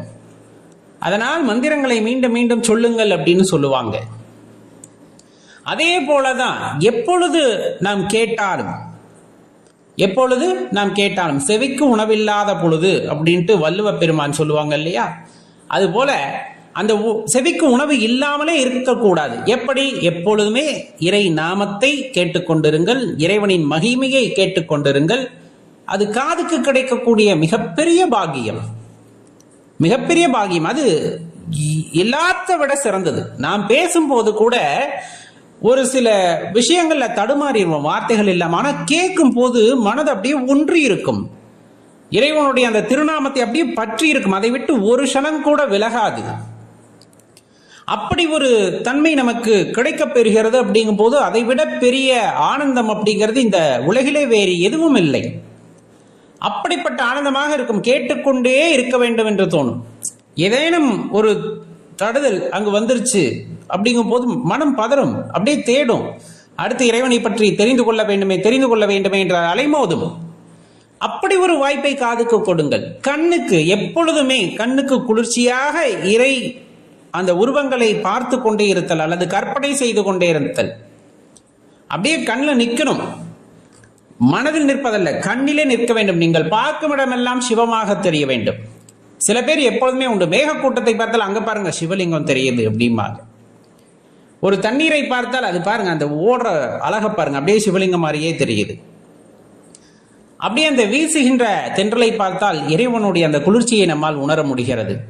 ஒரு மரத்தை பார்த்தால் நடராஜர் நடனம் ஆடுற மாதிரியே இருக்கு. இந்த மாதிரி எப்பொழுதுமே அவர்கள் பார்வையிலே அந்த சிவம் நிலைத்திருக்கும், அந்த சிவபெருமானை பற்றிய எண்ணம் அங்கு நிலைத்திருக்கும்.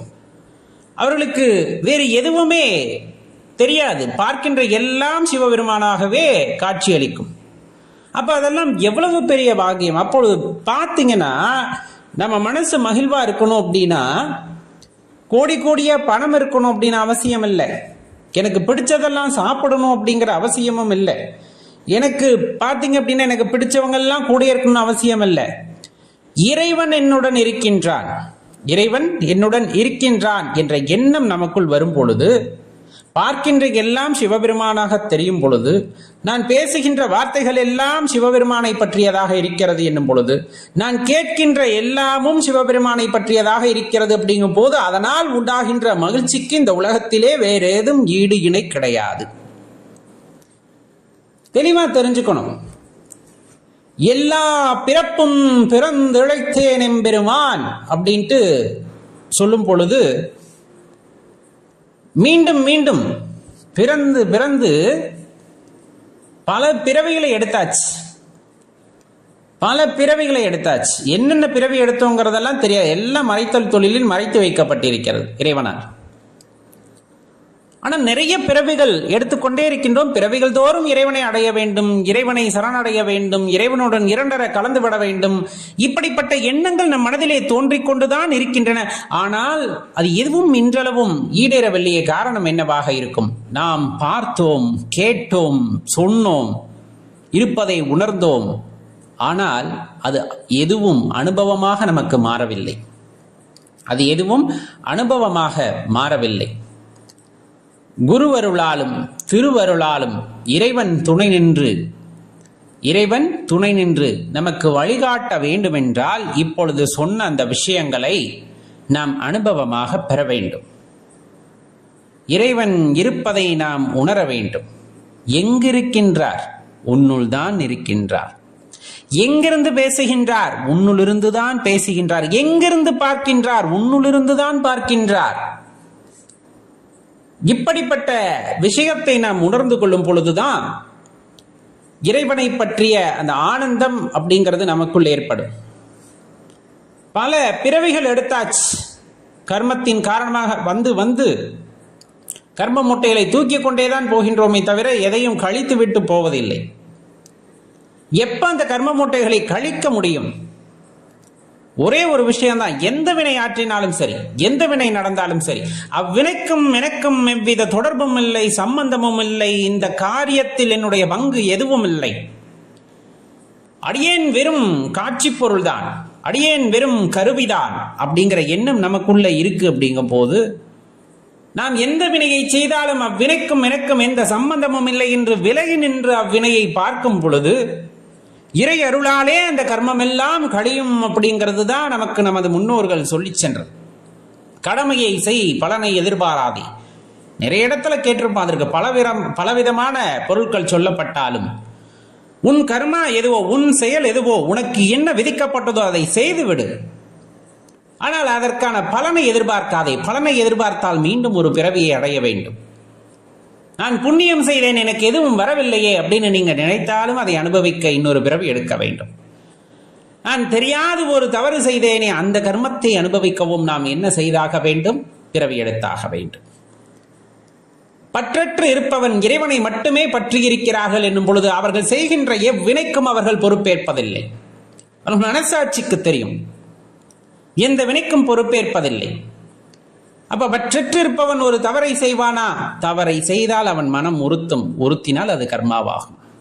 கண்டிப்பாக உறுத்தும். அவ்வாறு தவறு செய்பவன் இறைவனை பற்றி கொண்டிருப்பவர் அல்ல அப்படிங்கிறதையும் தெரிந்து கொள்ள வேண்டும். அப்ப நன்மை செய்கின்றோம், அந்நன்மை எனக்கு வேண்டாம், அது இறைவனுக்கு சரணடையட்டும், இறைவனிடத்தை அது செல்லட்டும். எந்த புண்ணியமாக இருப்பினும் பெருமான் சிவபெருமானுக்கே உரித்தாக்குக அப்படிங்கிற எண்ணம் நமக்குள் வருகின்றது. அப்படிங்கும் போது கண்டிப்பா அவ்வினைக்கும் நமக்கும் தொடர்பில்லாமல் போகும். சொன்ன வினைய செஞ்சாச்சு, அதற்கு பலன் எதுவும் வரல, அது கர்ம மூட்டையில சேராது. திரும்ப போகும்போது வெறும் மூட்டையா தான் போகும். இந்த வெறும் மூட்டையா போறதுங்கிறது எவ்வளவு பெரிய பாக்கியம் அப்படிங்கிறத யோசிச்சு பாருங்க. ஆனா அந்த பாக்கியமெல்லாம் அனைவருக்கும் கிடைத்து விடுகிறதா அப்படின்னு நினைக்கும் பொழுது சற்றே கடினமாகத்தான் இருக்கிறது. என்பு உருகி உருகி இறைவனை நினைத்து அவன் அருள் கிடைக்க வேண்டுமே என்று ஏங்காத நாள் இல்லை, ஏங்காத நேரம் இல்லை. அப்படி ஒரு சூழ்நிலைகளை எல்லாம் எதிர்கொண்டு சிவபெருமானை சிந்தையில் வைத்து தினம் தினம் துதித்து பாடி அவரே எல்லாம் என்று உணர்ந்து அவரையே சரணடைந்து வாழ்கின்ற ஒருவன் இறுதியில் அவனையே அடைவான். அப்படிங்கிறது தான் இவ்விடத்தில் நாம் தெளிவாக தெரிந்து கொள்ள வேண்டிய ஒரு விஷயம்.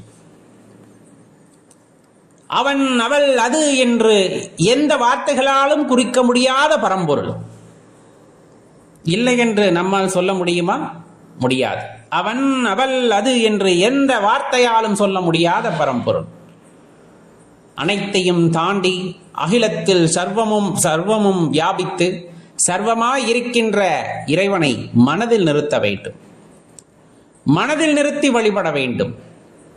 நம் எண்ணங்களாவும் அவர் உருவமாக மாறும். நம் எண்ணங்கள் யாவும் அவரையே சரணடையும். நம் எண்ணங்களாவும் நாமாக நின்றிருப்போம். அந்த ஒரு வினாடி இறைவனை நம்மால் உணர்ந்து கொள்ள முடியும்.